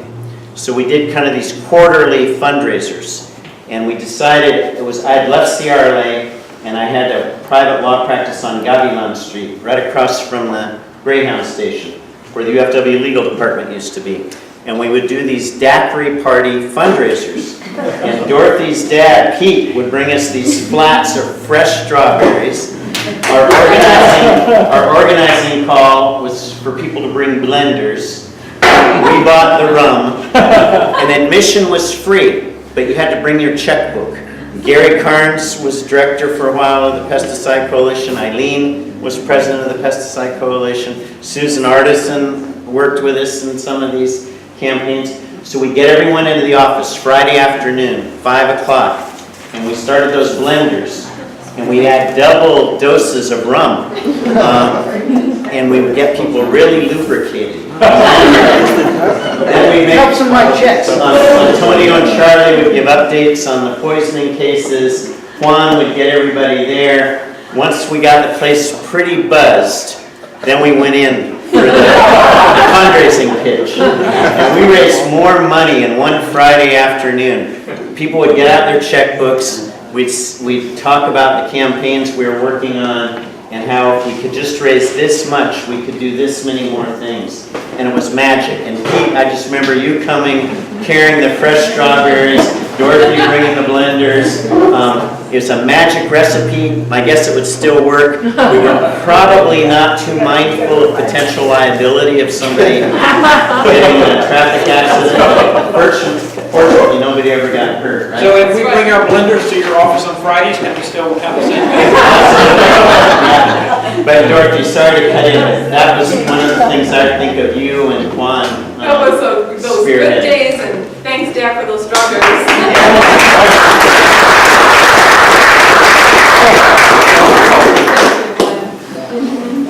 Please. It's great stories, huh? It's a whole weave of community people here. Hi, I'm Sally, and sister of Dorothy, and I have a different relationship with Juan, no politics. How I remember Juan was a wonderful helper. We were farming, we were young teenagers, and we wanted to date at the time, and the way we would go get to date our boyfriends, now husbands, was, my dad would say, well, if they want to see you, they'd come out to the ranch and work, and and he was there, and he talked about resources. He was able to help us supplies. We needed steaks to steak the tomatoes, and Juan, I want to thank you. You were so helpful with our family. We were so young, so I want to thank you for everything you did for our family then.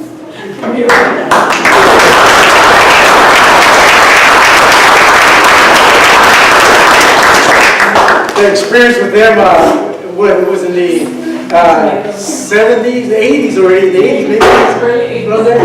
And sharecropping. We started doing sharecropping in Morgan Hill. That's where I came home from working, right? There we go, sharecropping. That's what love does for a guy, right?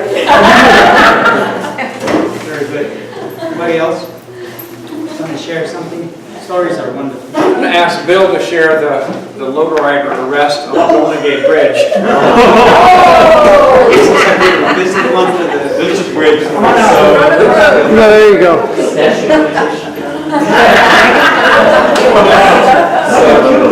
Let me preface this by saying, I think the statute of limitations has passed. Yeah, that's right. I was just checking. So we all worked in CRLA together, but Juan was there a little before I was, and he was hired as a community worker Luis Jaramillo was there at the time. Yeah, Luis is here. Who else was with CRLA then? So CRLA had offices around the state, one in Salinas. Headquarters was San Francisco. And when Juan started working with CRLA, he was also very active with the lowrider publication and the lowrider community, which, when you think historically, Juan alluded to it, the lowrider movement was part of the Chicano movement. It was part of staking out identity, self-worth, etc. And it was seen by the dominant culture and by the police as renegade and suspect. So, as Juan mentioned, they used the lowrider organization to put absentee ballots in magazines, etc. But CRLA would hold its meetings up in San Francisco with the lawyers, community workers, secretaries, clericals, who all unionized during Juan's time there with CRLA. So I may not get this exactly right, but Juan was up there and had a cherry lowrider convertible, I think, and was interested in a young woman who I think was 15 years old and the daughter of one of the legal secretaries in San Francisco. He was only 19 at the time. Yeah, he was 19 or 20. So Juan invited this young woman to go for a ride across the Golden Gate Bridge and to take a nice look at the city from the other side of the Golden Gate Bridge. So they're going across the Golden Gate Bridge. You saw the picture of Juan in the invitation. Picture that picture of Juan with the bandana and the mustache and the tank top, just cruising on a Sunday afternoon across the Golden Gate Bridge. Well, apparently some gendarmes, San Francisco police, Park Police, Presidio Police, I forget what agency was it? Federal. That's federal property or Federal. but yeah, it's there. Federal Washington. Yeah. So they pulled Juan over, driving while brown, driving while having a bandana, driving in a lowrider. Now, when they checked Juan out, they found a machete, a knife, and a pistola that was licensed, right? A registered pistol. Did you have your ID then, or was that for the... Yeah, that was... You forgot a little thing, which was his driver's license. And then they determined that the woman was 15 years old. She was 14. 14, I'm sorry. I was trying to give you the benefit of the doubt. It didn't take much time before Juan was jacked up against his lowrider and handcuffed with his head pressed down on the hood of the car. I think the police provided an escort for the young woman back to the CRLA headquarters. Juan ended up in jail in San Francisco for 4 days, but he had about 20 or 30 attorneys, some who were very highly practiced in federal court. One was Cruz Reynoso, who became justice in California. So Juan says 4 days, but given the charges that were lodged against him, they got him out in 4 days. And did you ever get held accountable for any of those charges? I paid a $10 fine. $10 fine. So that's a tribute to California Rural Legal Assistance. It's a tribute to Juan, always driving legally. He just forgot his driver's license. What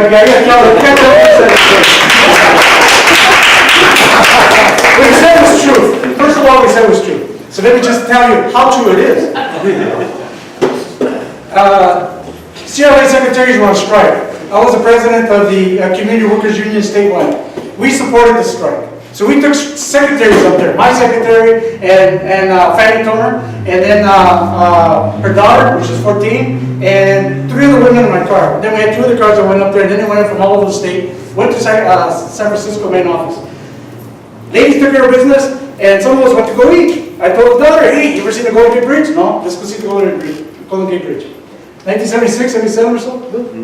Okay. We had already started Lowrider magazine. My thing was, I want to put my car right there, and if you look at the north side of San Francisco, the Golden Gate Bridge, the hill, right, and you go, the tunnel's over here, right, but you get the hill on this side, the parking lot, the view area, you got that big hill? We said, okay, I'll just flip around here, go up on the hill.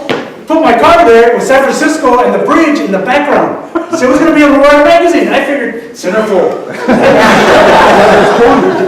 So that was the time when they were going over the little bumps on the road. They started gluing those things on the road. And they were kind of new to us, San Francisco. So I'm cruising around, I'm all vato,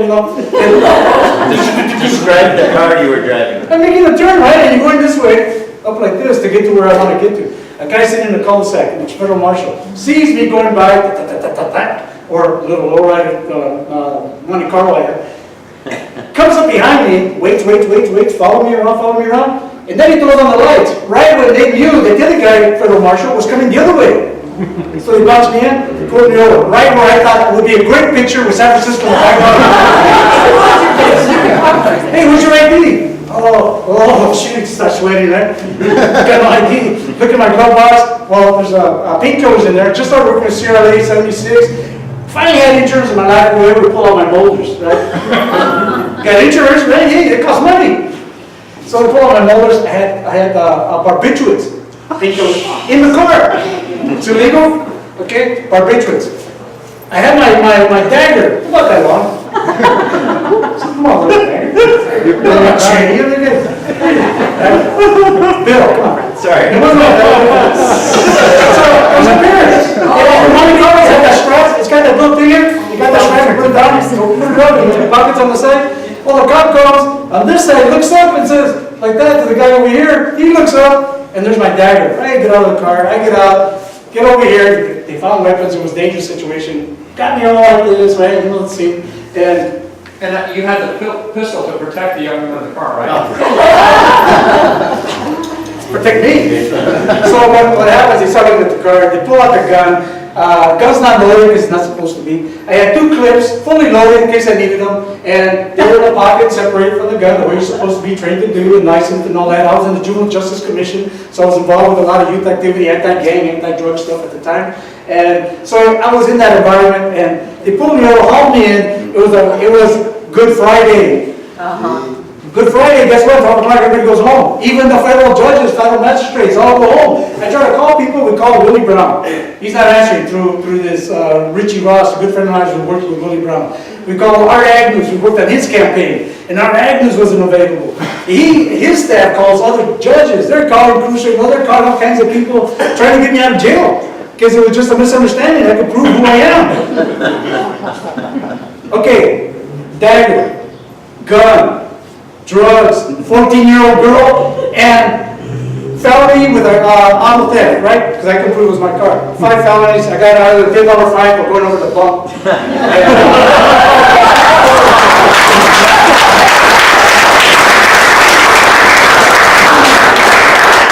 We've known each other so many years. Most of us know segments, stories.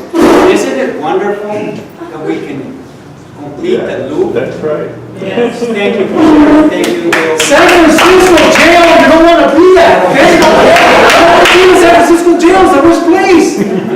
And one place for the blacks, one for the Latinos. And they stuck 2 Latinos into all the blacks. So we're me and this Latino guy sitting on the bunk so high. I was doing karate and I could still kind of kick a little bit.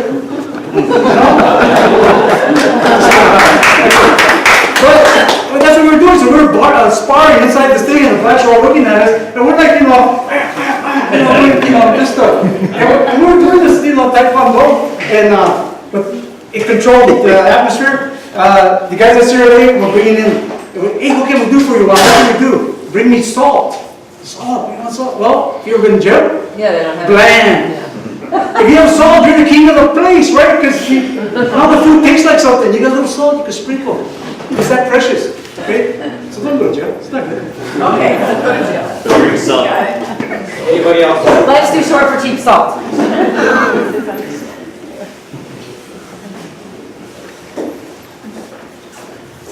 We have to win sometimes. Someone mentioned victories a while ago. And one can win.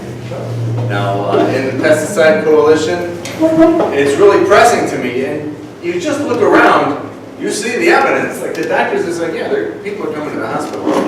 But as a teacher, I'm seeing the evidence too. The guy came from the Union magazine and he wanted to talk to me about pesticides. And he said, well, do you see the effect on your students? Well, that's the whole point. Can you see the effects? If it's acute, they go to the hospital. If it's chronic, do you see it? It's tear gas. They inject it in the fields around the city.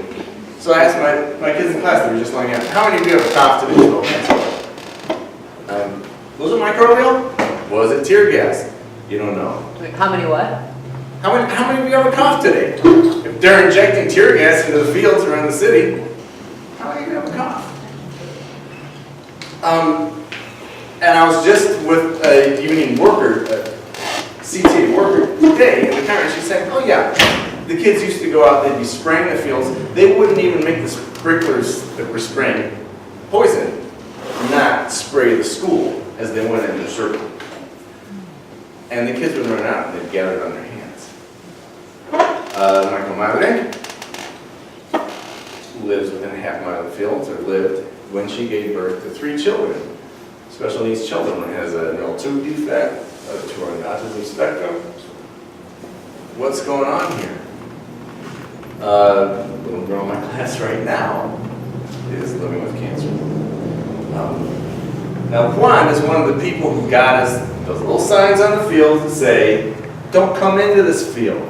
It's been sprayed with poison. It might sound like a little thing, but it's a big victory. You can't actually spray the workers while they're in the fields anymore. We have a long way to go, but at least we have that. Thank you, Juan.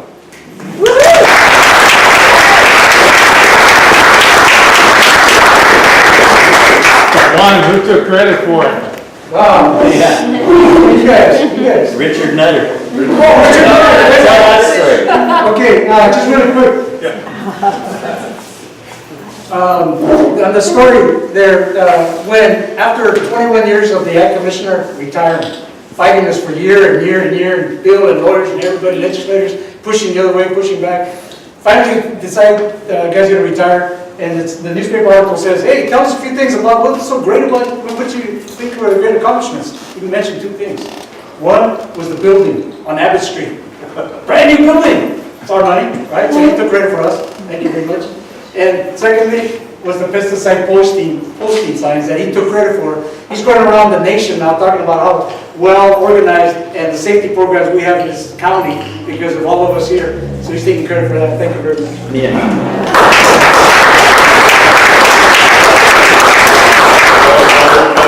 I'm married to Sally, part of the family. This is all learning experience for me. I'm honored to be here amongst you guys. Juan, we hung out. He lived with us. We were very young. We were in our 20s. We were in Sacramento. We still live in Roseville. And so he stayed with us while he was working in Sacramento. Now, kind of putting things together, his organizational skills, because we found ourselves making phone calls in some office, some paid off. Yeah. We're one night, I don't know how many nights we're doing it, but we had some nice one-on-ones, you know, while he was there. It reminds me of another retirement party we went to for a chief of police. Very humble man, you know. I didn't know half of the stuff from him because he's a very humble person, but we ended up in a room like this, and what are you, chief of police, chief of police, chief of police, judge, district judge? Whoa. But then they started showing on a video his accomplishments and how he went in and he was an undercover and raided for marijuana and all this, and I didn't know none of this, just like I'm learning about you right now. You know, I didn't, half of this stuff, even though we did a lot of one-on-one, I didn't know a lot of stuff. Another time he takes me to his 40 acres, me and him by ourselves, and we're going to work on a cabin. We're out there. And he says, you know, there's bears up here. You're going to sleep on top of the table, patio, little wooden table. And he gives me a gun with 1 bullet. 22 to top it off. Yeah, no weapon protection. On the bed of the table, sleeping, and there's bears around. Okay, but we had a lot of good times.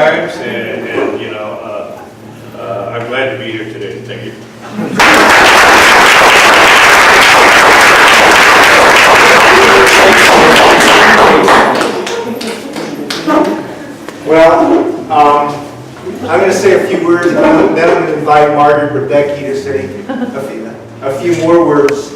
When you're talking about a life of organizing, Juan has not slowed down.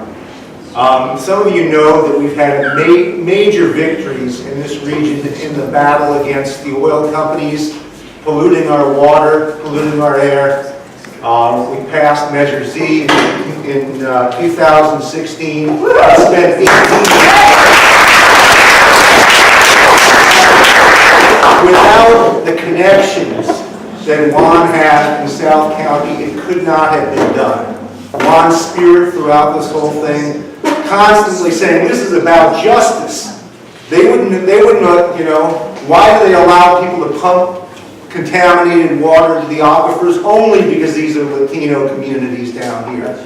Juan put it in perspective, and then after these big victories, he helped carry us through to passing the biggest joint power authority, community choice energy, that includes Santa Cruz County, Monterey County, San Benito County, so that we can move forward, so that we have hope for a livable future. And I want to thank you for all of that. The closest with Juan. Why don't you come up and say a few words?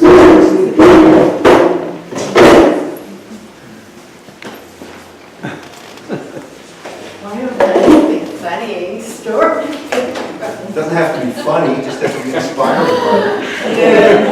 When we were starting Measure Z, I called my brother because he worked for CET and he worked in South County all over Salinas. So I called my brother and I said, Danny, who can I call that knows people in Salinas, South County? He goes, call Juan Martinez. Juan Martinez? Okay, I'll call him up. So I called Juan and I said, Juan, do you think you could help me and, you know, organize Measure Z and work with the people in South County? He said, yeah, I'll help you. For a month, he taught me the history of all the Latinos here, the leaders, and I said, God, well, how can I work with all these leaders? They all hate each other. Nobody likes each other. How can I unite them? But we actually we got petitions in South County, King City, Salinas, and we said, for us to win Measure Z, we have to get the Latino vote out. And that's mainly what we focus. If we won the Latino vote, we would win Measure Z. So Juan was the one that was always helping me, moving fast, getting signatures. But sometimes I think you guys know Juan loves to talk.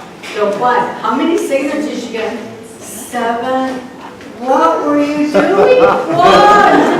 How many do you have? I have about 50. What were you doing? Well, I was talking to my friend here, and he had, yes, friends all over. I said, Juan, you know we're going to get the petition signature. But one thing about Juan is he just knows everybody here in Salinas and San Juan. He has good friends. So then that's real politics. That's real politics. And getting the signs out, he got, I think, all Measure Z signs. We took 4 hours in King City. Then the next day, they took them down. And Juan went back again, and they put them up. But, you know, he was the one that actually put all the signs out for me and introduced me to all the people in South County and Salinas. So if it wasn't for Juan, we wouldn't have gotten the Latino vote up for Measure Z. And from there on, we continued working with Monterey Bay Community Power. So then they asked me, could you help us with that? Here again, we went with Juan. And so, yeah, we did a lot of work on that. Hard, and if it wasn't for Juan, honestly, I don't think I would have done this myself to work in getting the Latino vote without Juan's help and Monterey Bay Community Power. You talk about every single day you would get home late, 10, 11 o'clock tired. I have to drive from King City, Greenfield back to Hollister, and that's actually where I live.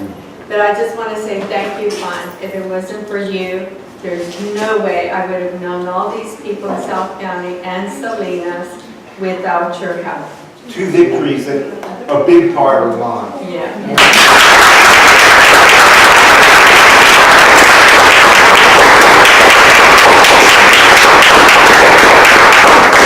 This is some good BS, and I appreciate it. These guys know what they're talking about in that sense, because they've been organizing a long time. Margaret's really impressed me with her consistency, man. She doesn't give up, and she's on message all the time, all the time, all the time, all the time. This guy right here, he's got a heart, man. This guy, regardless of who he pisses off, he's going to tell you how it is. He's moving forward, and hey, I'm headed that way. Heads up, here I come. So he's letting you know. The amazing thing about him, Mary, right there, come on, Mary, stand up. Come on over here, come on.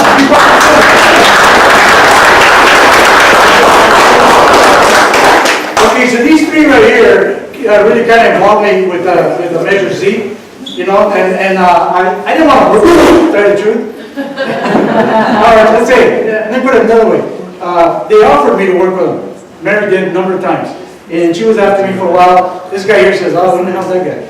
Okay, so she's after me, and I'm over here planning with Bishop Garcia and a few other people about doing something with the Romero Institute and the Monterey Bay Community Power. It ended up being called the Monterey Community Power CCE program, Community Choice Energy. We created a nonprofit. That nonprofit takes the place of the PG&E shareholders in 3 counties. That profit from that is going to bring us into Monterey County $25 to $30 million every year from now on for the rest of our life without raising taxes. Here's the caveat to that, is that it has to be spent only on renewable resources of energy. That's kind of vague. To me, that could mean scholarships for students to learn how to make better equipment, better tools, better stuff, right? It could mean environmental stuff. I have a project for all of us in the future. Here it is. Salinas River belongs to us. From Gonzales to Salinas is 2 miles. From Chura to Salinas is 2 miles. From Soledad to the river, it's about 1/10 of a mile. And you go down every city, and I think we should have from the mile to the end, one complete river walk.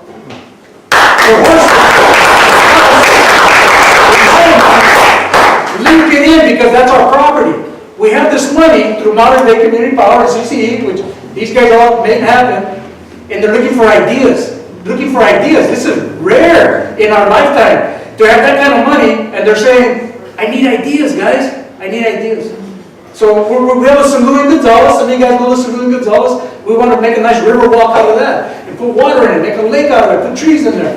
And the canyon's already there, and they dry it out just because they don't want mosquitoes there. Just fill it up with water and make it a river walk. Rivers right there, all the way down to King City, San Bernardo. Every city has that opportunity. And we're 80-95% Latinos.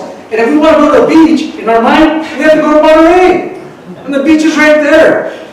And we feel like we can't cross it because, oh, we got all these fields, we got all these ranchers, and they're going to chase us out. And they will. And we need access to that river so we can float down the river, float up, whatever it is we need to do, have a good time, enjoy the environment, more than anything else for our kids, our generation. Future to come, they got to see the water, they got to enjoy it, and they got to know it's theirs. And then not have other people mess with it, regardless of how much money they got. So, that's a message.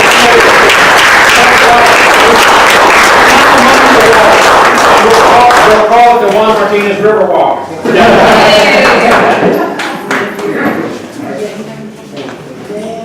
You know, Juan Martinez has touched the life of so very many people. And I wanted to introduce to you another level of people who have touched farm workers. All of us here have worked with farm workers, but there's a friend of mine who just came, and her father and mother were my patients, my whole family. Maria Zamora is here. I'd like to invite her to share what her father's experience was working with Juan Martinez in the March. United Farm Workers of America. Maria, would you like to share in English or Spanish? Okay, I'll translate for her. She wants to share in Spanish. This is Maria Zamora. Her father was a wonderful man from Michoacán, Plutarco Zamora. And Angelina is her mother. And Plutarco knew Juan. He was inspired. And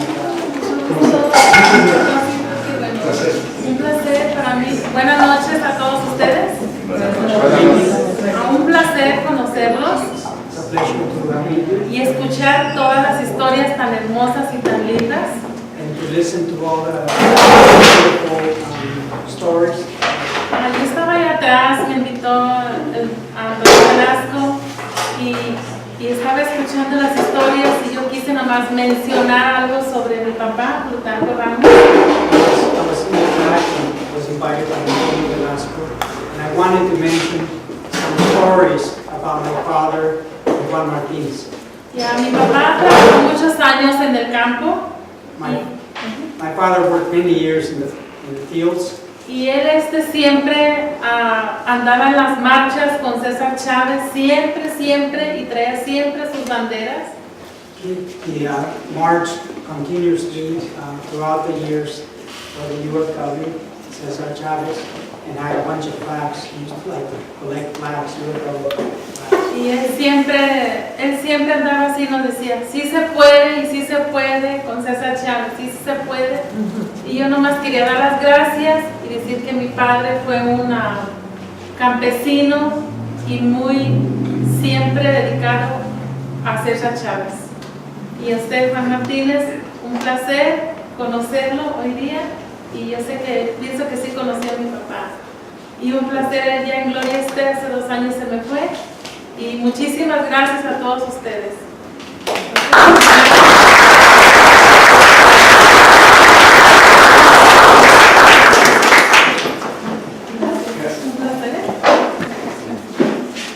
Thank you, for sharing with us. Thank you so much. Would you like to?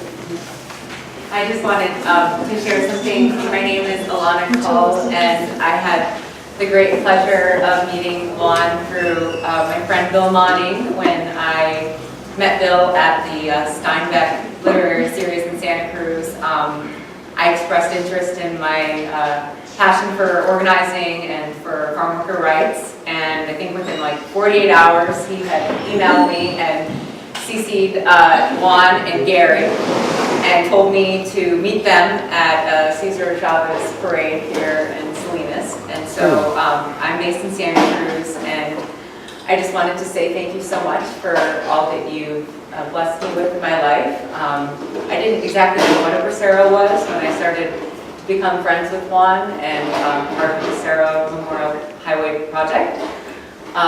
But it's also interesting to me to learn that not many people know what a bracero is in the United States, even people with Hispanic background. And so I'm interested to learn about what your thoughts are for keeping this movement going and what you'd like to see the bracero movement going forward. And it's just such a great honor to be able to always say that I was a part of that project. And I just so loved working with Juan and with Gary.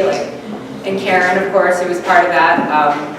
I can't remember a time in my life where I worked with a team that I felt like I was more compatible with, like the 3 of us, or the 4 of us, I guess the 3 of you. We got the job done. I mean, we raised the money for that highway and that event at the Steinbeck Center in like 5 months. And I was so compatible with both of you. And I remember a story I'll share. I think I was in charge of organizing the food, and Juan and Gary didn't care what the food was, but I had this attachment to it being all organic and like 0 waste, and I was going to plan the menu from like each of the states that one of like the past braceros was from.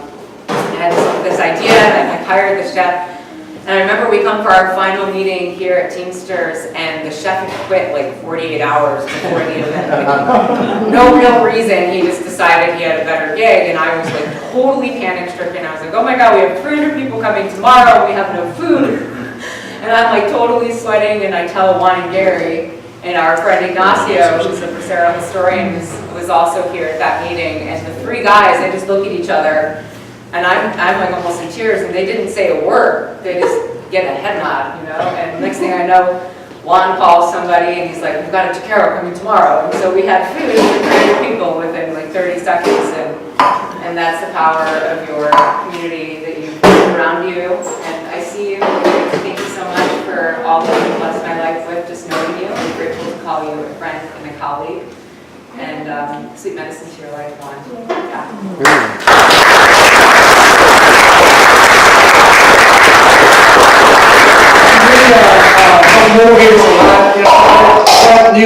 New element of relationship to the four of us that have been working, we're real tight, you know, doing a bunch of stuff. Chico with new energy and all her wanting to do all this fancy stuff, like all these dinners from each person, depending what state they died in Mexico. I mean, that stuff's happening in here, right? It's great. And I do want to say that when she asked the question, what new things we can do, you know, it is about the future, right? This is what it's about, look at the past.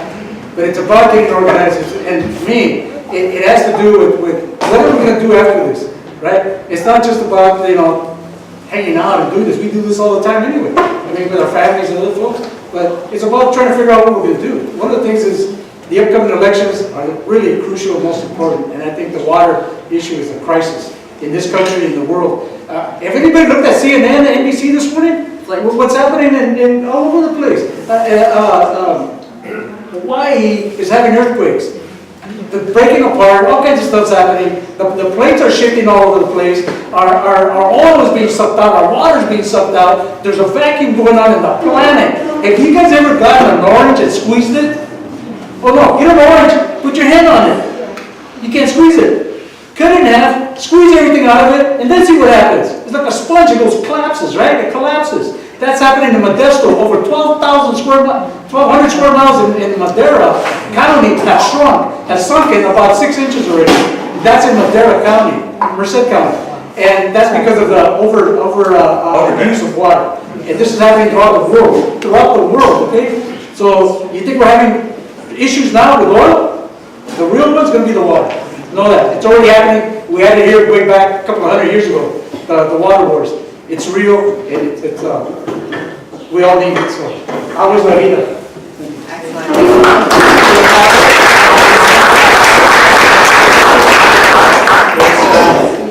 Past 8, the event was 5 to 8. Her.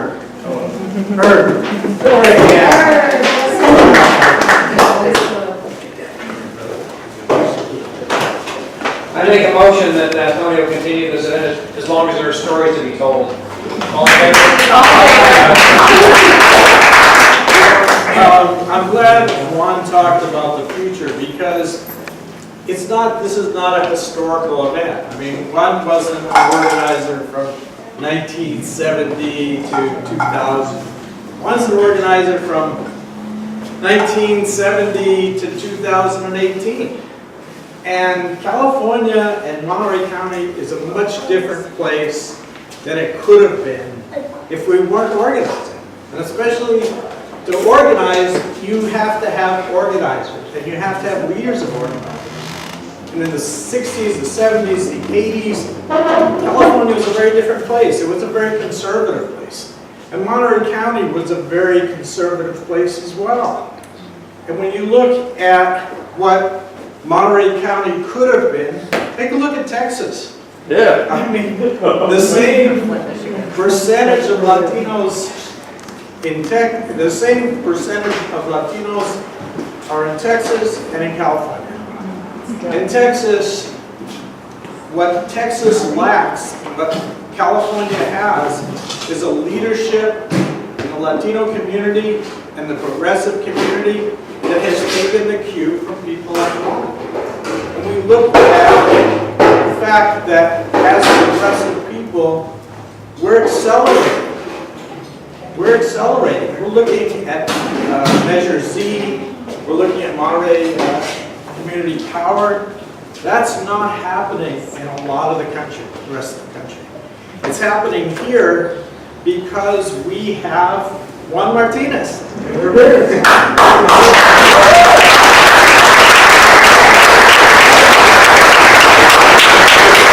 doesn't happen by itself. It happens because people like energy into it to make it happen. And like I say, the country is going this way, and California is going this way. And I think it's indicative of the course of the country changing because we have people who are leading the charge. And that epitomized by Juan Martinez. So I thank you for your leadership.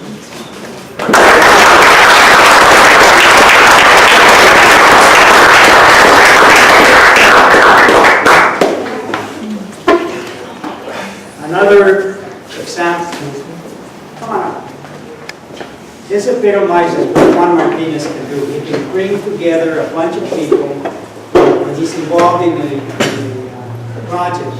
You know, there's pesticide thing, that's one perfect example of it. Had we not had the medical background, the medical knowledge, the medical effort, this thing wouldn't happen. There wouldn't be any pesticide regulation that wouldn't be opposed to it. Had there not been the legal part, it wouldn't have happened. But especially had there not been the organizing part, it would have never happened. This historical event that leads the nation in terms of awareness and law to protect farm workers would not have happened if Juan Martinez, an organizer like him, had not been there to gather the community, gather the resources, really devote 100% of the time. The rest of us, myself, I could only afford a little bit of my time. Charlie, all of us, but Juan, 24/7. My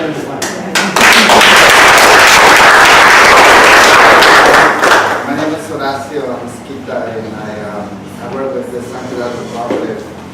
And I met Juan when I was probably 13, 14. He was in the lowrider thing, and my brothers were in the same spot with the first Cinco de Mayo, and my cousin got the first place. It was a 67 Chevy. What, 76? 75, 76, correct? Yeah, he was, yeah. So, and then I saw him a few times all over the place, and we ended up working in the San Gerardo community, building the community with so many people that help us build the community. And then we had some big troubles, not only with the pesticide, because we have to cover ourselves. We are surrounded with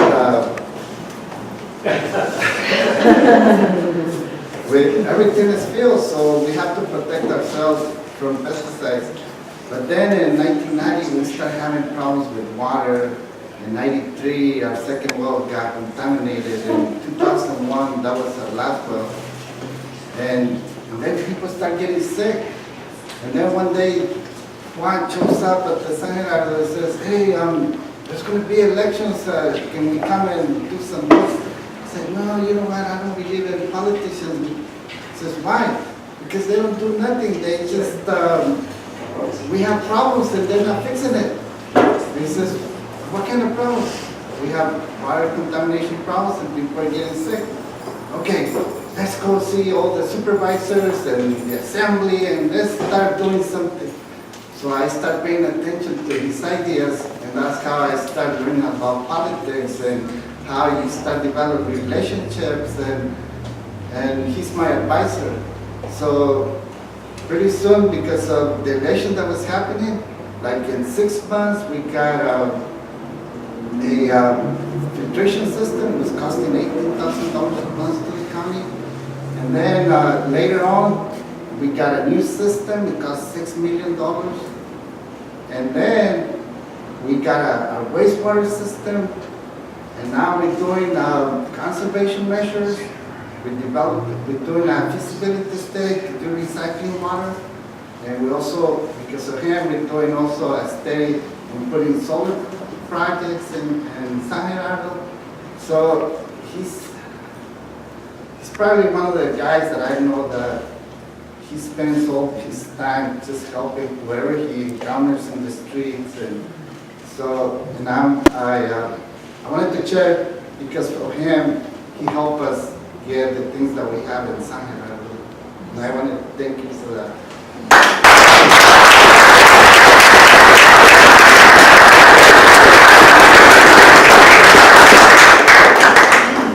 The San Gerardo Adventure is quite a deal. We have a few stuff around here that show you on old magazine, San Gerardo. There's a farm labor co-op or housing, and then there was a prison camp in World War II. Japanese were there, and then they had the settlers in there, and unfortunately, the contamination because of the environment and the pesticides they've been using.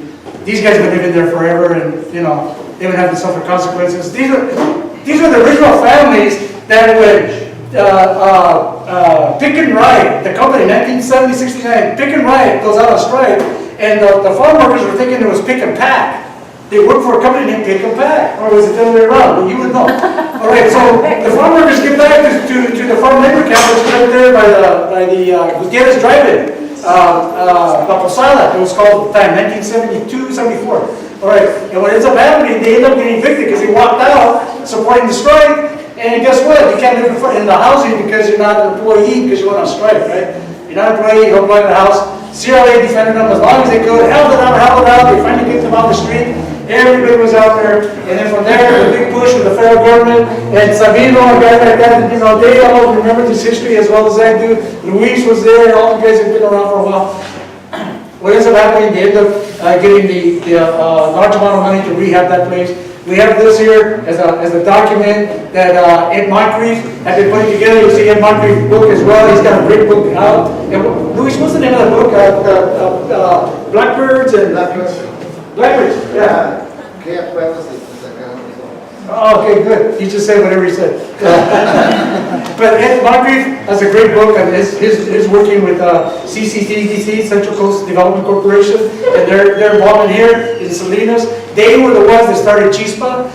We were involved with the lowriders, and we found out that the Salinas was going to get $5 million rehab money. We got involved. We took over the committee. 9 out of 11 people got elected. Were Chicano lowriders. Jesse Sanchez was one of them. Myself and a few others.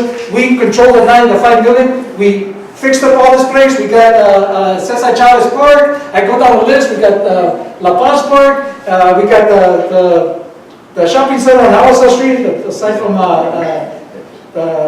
Ryan Biblia there. And I could go down the list of all the houses and stuff we fixed for old ladies, old men, and old people, and the kids and the recreation centers. We got stuff here in Hebron Heights. And from that was a catalyst to leverage that for more money from the state, and it's been going on to this day. And that was it's amazing what's been going on. So all those poles, remember those poles on Market Street? They're all gone. If all you guys remember, they were big ugly poles. They're all gone. Take a good look again. Hey, so we did all this organizing before the internet, right? That's right. Yeah. They all quarters and dimes. No, it was dimes. It wasn't even quarters then, but it was that far back. But these guys have been going with the struggle ever since, and they're still at it, and they can use your support whenever there's stuff happening out there. And we need to start organizing some events out there, and bring gente up there and get a follow where it's at from then to now. Yeah, we have the new water system that was given by the State Water Board and the Obama administration, and now it's for sale. And we asking the State Water Board to give it to us because that water system was built with public money, and it should not be for sale. So hopefully the State Water Board will be on our side and give it to the community, because if Caldan gets that water system, they're already paying over $100 of monthly bills of water. When we have our water, it was only $20. So if we get that water system, I think we can maintain affordability in that community, because we still have a lot of people that depend on Social Security, which is $600, $700 a month of their income. So we have to watch for them. So they, sometimes they have to fight to buy food or medicine, and that's not right. So hopefully, Mr. Bill Monning and anybody that can help us over there, please help us.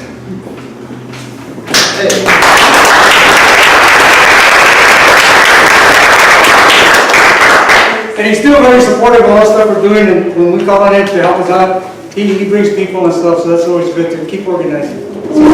Bring your stories. This is wonderful. Yeah, I didn't get a chance to speak earlier, so I just wanted to mention that I haven't been as involved in the Monterey progressive politics, so it's been very, really gratifying to hear what everyone said. And I feel like, I've been more involved in San Benito, and I got to work on Measure Z. And I think one of the things that I've kind of learned is that all the progressive work that people like you, Juan, and others, Bill, all of you in this room probably, I think it's kind of really, it was the basis, I think, for winning Measure Z, which I was very involved in. And I think that, because we won Measure Z, it really made it possible for people like Juan, Margaret, a lot of people here to help make Monterey Bay community power possible. And that was a vision that, a lot of us had, but it was just this opportunity came along, and just after we measured one Measure Z, we activated the Measure J, Measure Z folks, the anti-fracking movement basically. And there were actually a lot of people from Santa Cruz County who also, I don't know if you knew that, but Santa Cruz County supervisors stopped all oil drilling. They didn't have much, but they used to have some old wells, and they could have done some of that, continued it. So they stopped it because people in Santa Cruz County stopped it, and they worked with us. A lot of them came down to work on Measure Z and Measure J in San Benito. So I think there's this culmination of victories that's happening, and I think it kind of builds on the foundation that you, Juan, and many others worked on. And I feel like, right now, some of us, those of us wearing the button that says Rivas, we are feeling that, I think a lot of us are helping Robert because we see him as someone who can kind of advance this at a political level, at the state level. And I feel like that there's a growing momentum of progressivism in this county, and it's really gratifying to see the various people in the different counties coming together and really realizing some really, more ambitious goals. So thank you very much for building the foundation.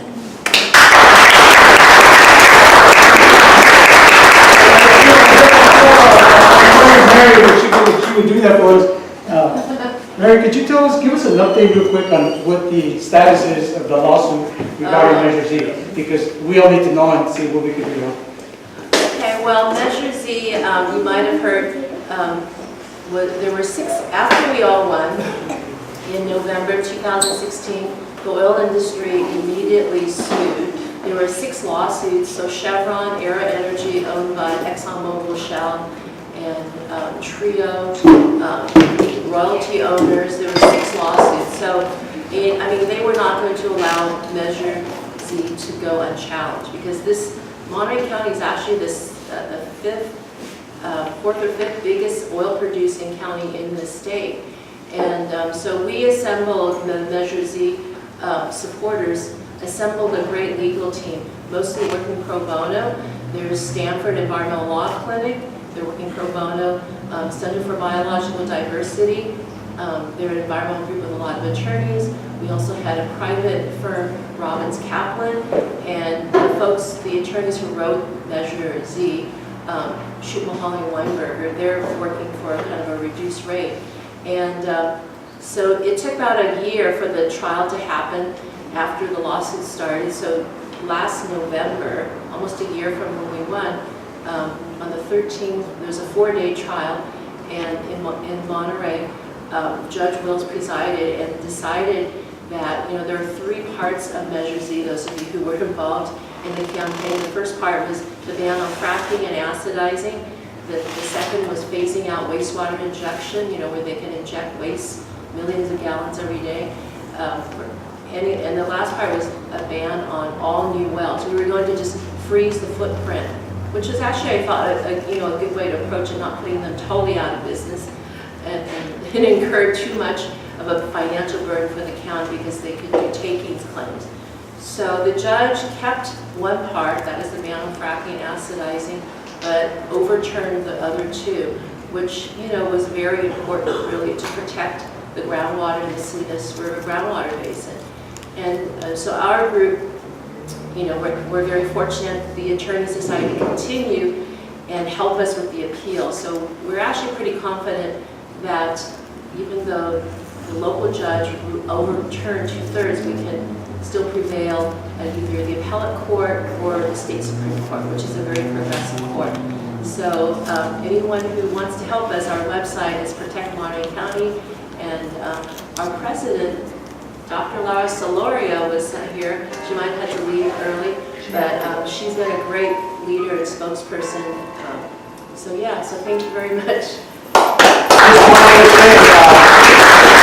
Monterey County has provided such a beacon of hope on this issue that our neighbor to the south, San Luis Obispo County, launched their own initiative to ban fracking and acidizing and stop any new oil wells. And they collected With 300 volunteers, they collected 20,000 signatures.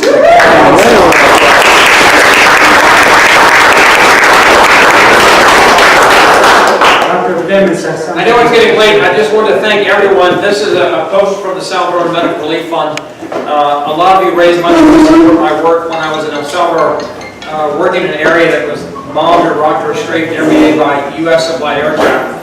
You guys spent $7 billion trying to destroy a coalition of peasants that were fighting the repressive government there, and eventually they brought the government to a standstill and negotiated a peace treaty as among the most sophisticated in the history of recent wars. And I want to thank Juan because, you know, the Monterey County Pesticide Coalition, the Salvador Medical Relief Fund, the work on behalf of farm workers, the work on behalf of all of the issues we've discussed tonight, were interconnected, and really his organizing really helped to emphasize that and bring people together to support disparate issues that really are very interconnected in terms of corporate power and abuse of power. So thank you very much for all of you who supported Salvador Medical.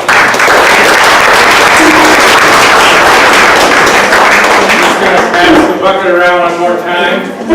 We're even tonight. So lastly, I just wanted to say, Juan, thank you for everything you've given me in my life.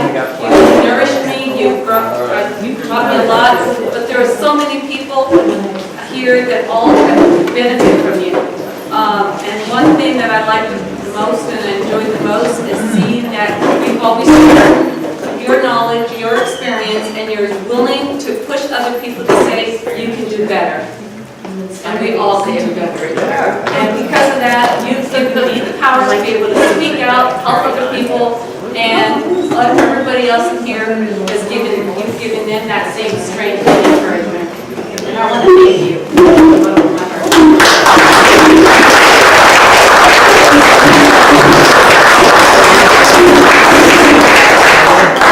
Thank you all.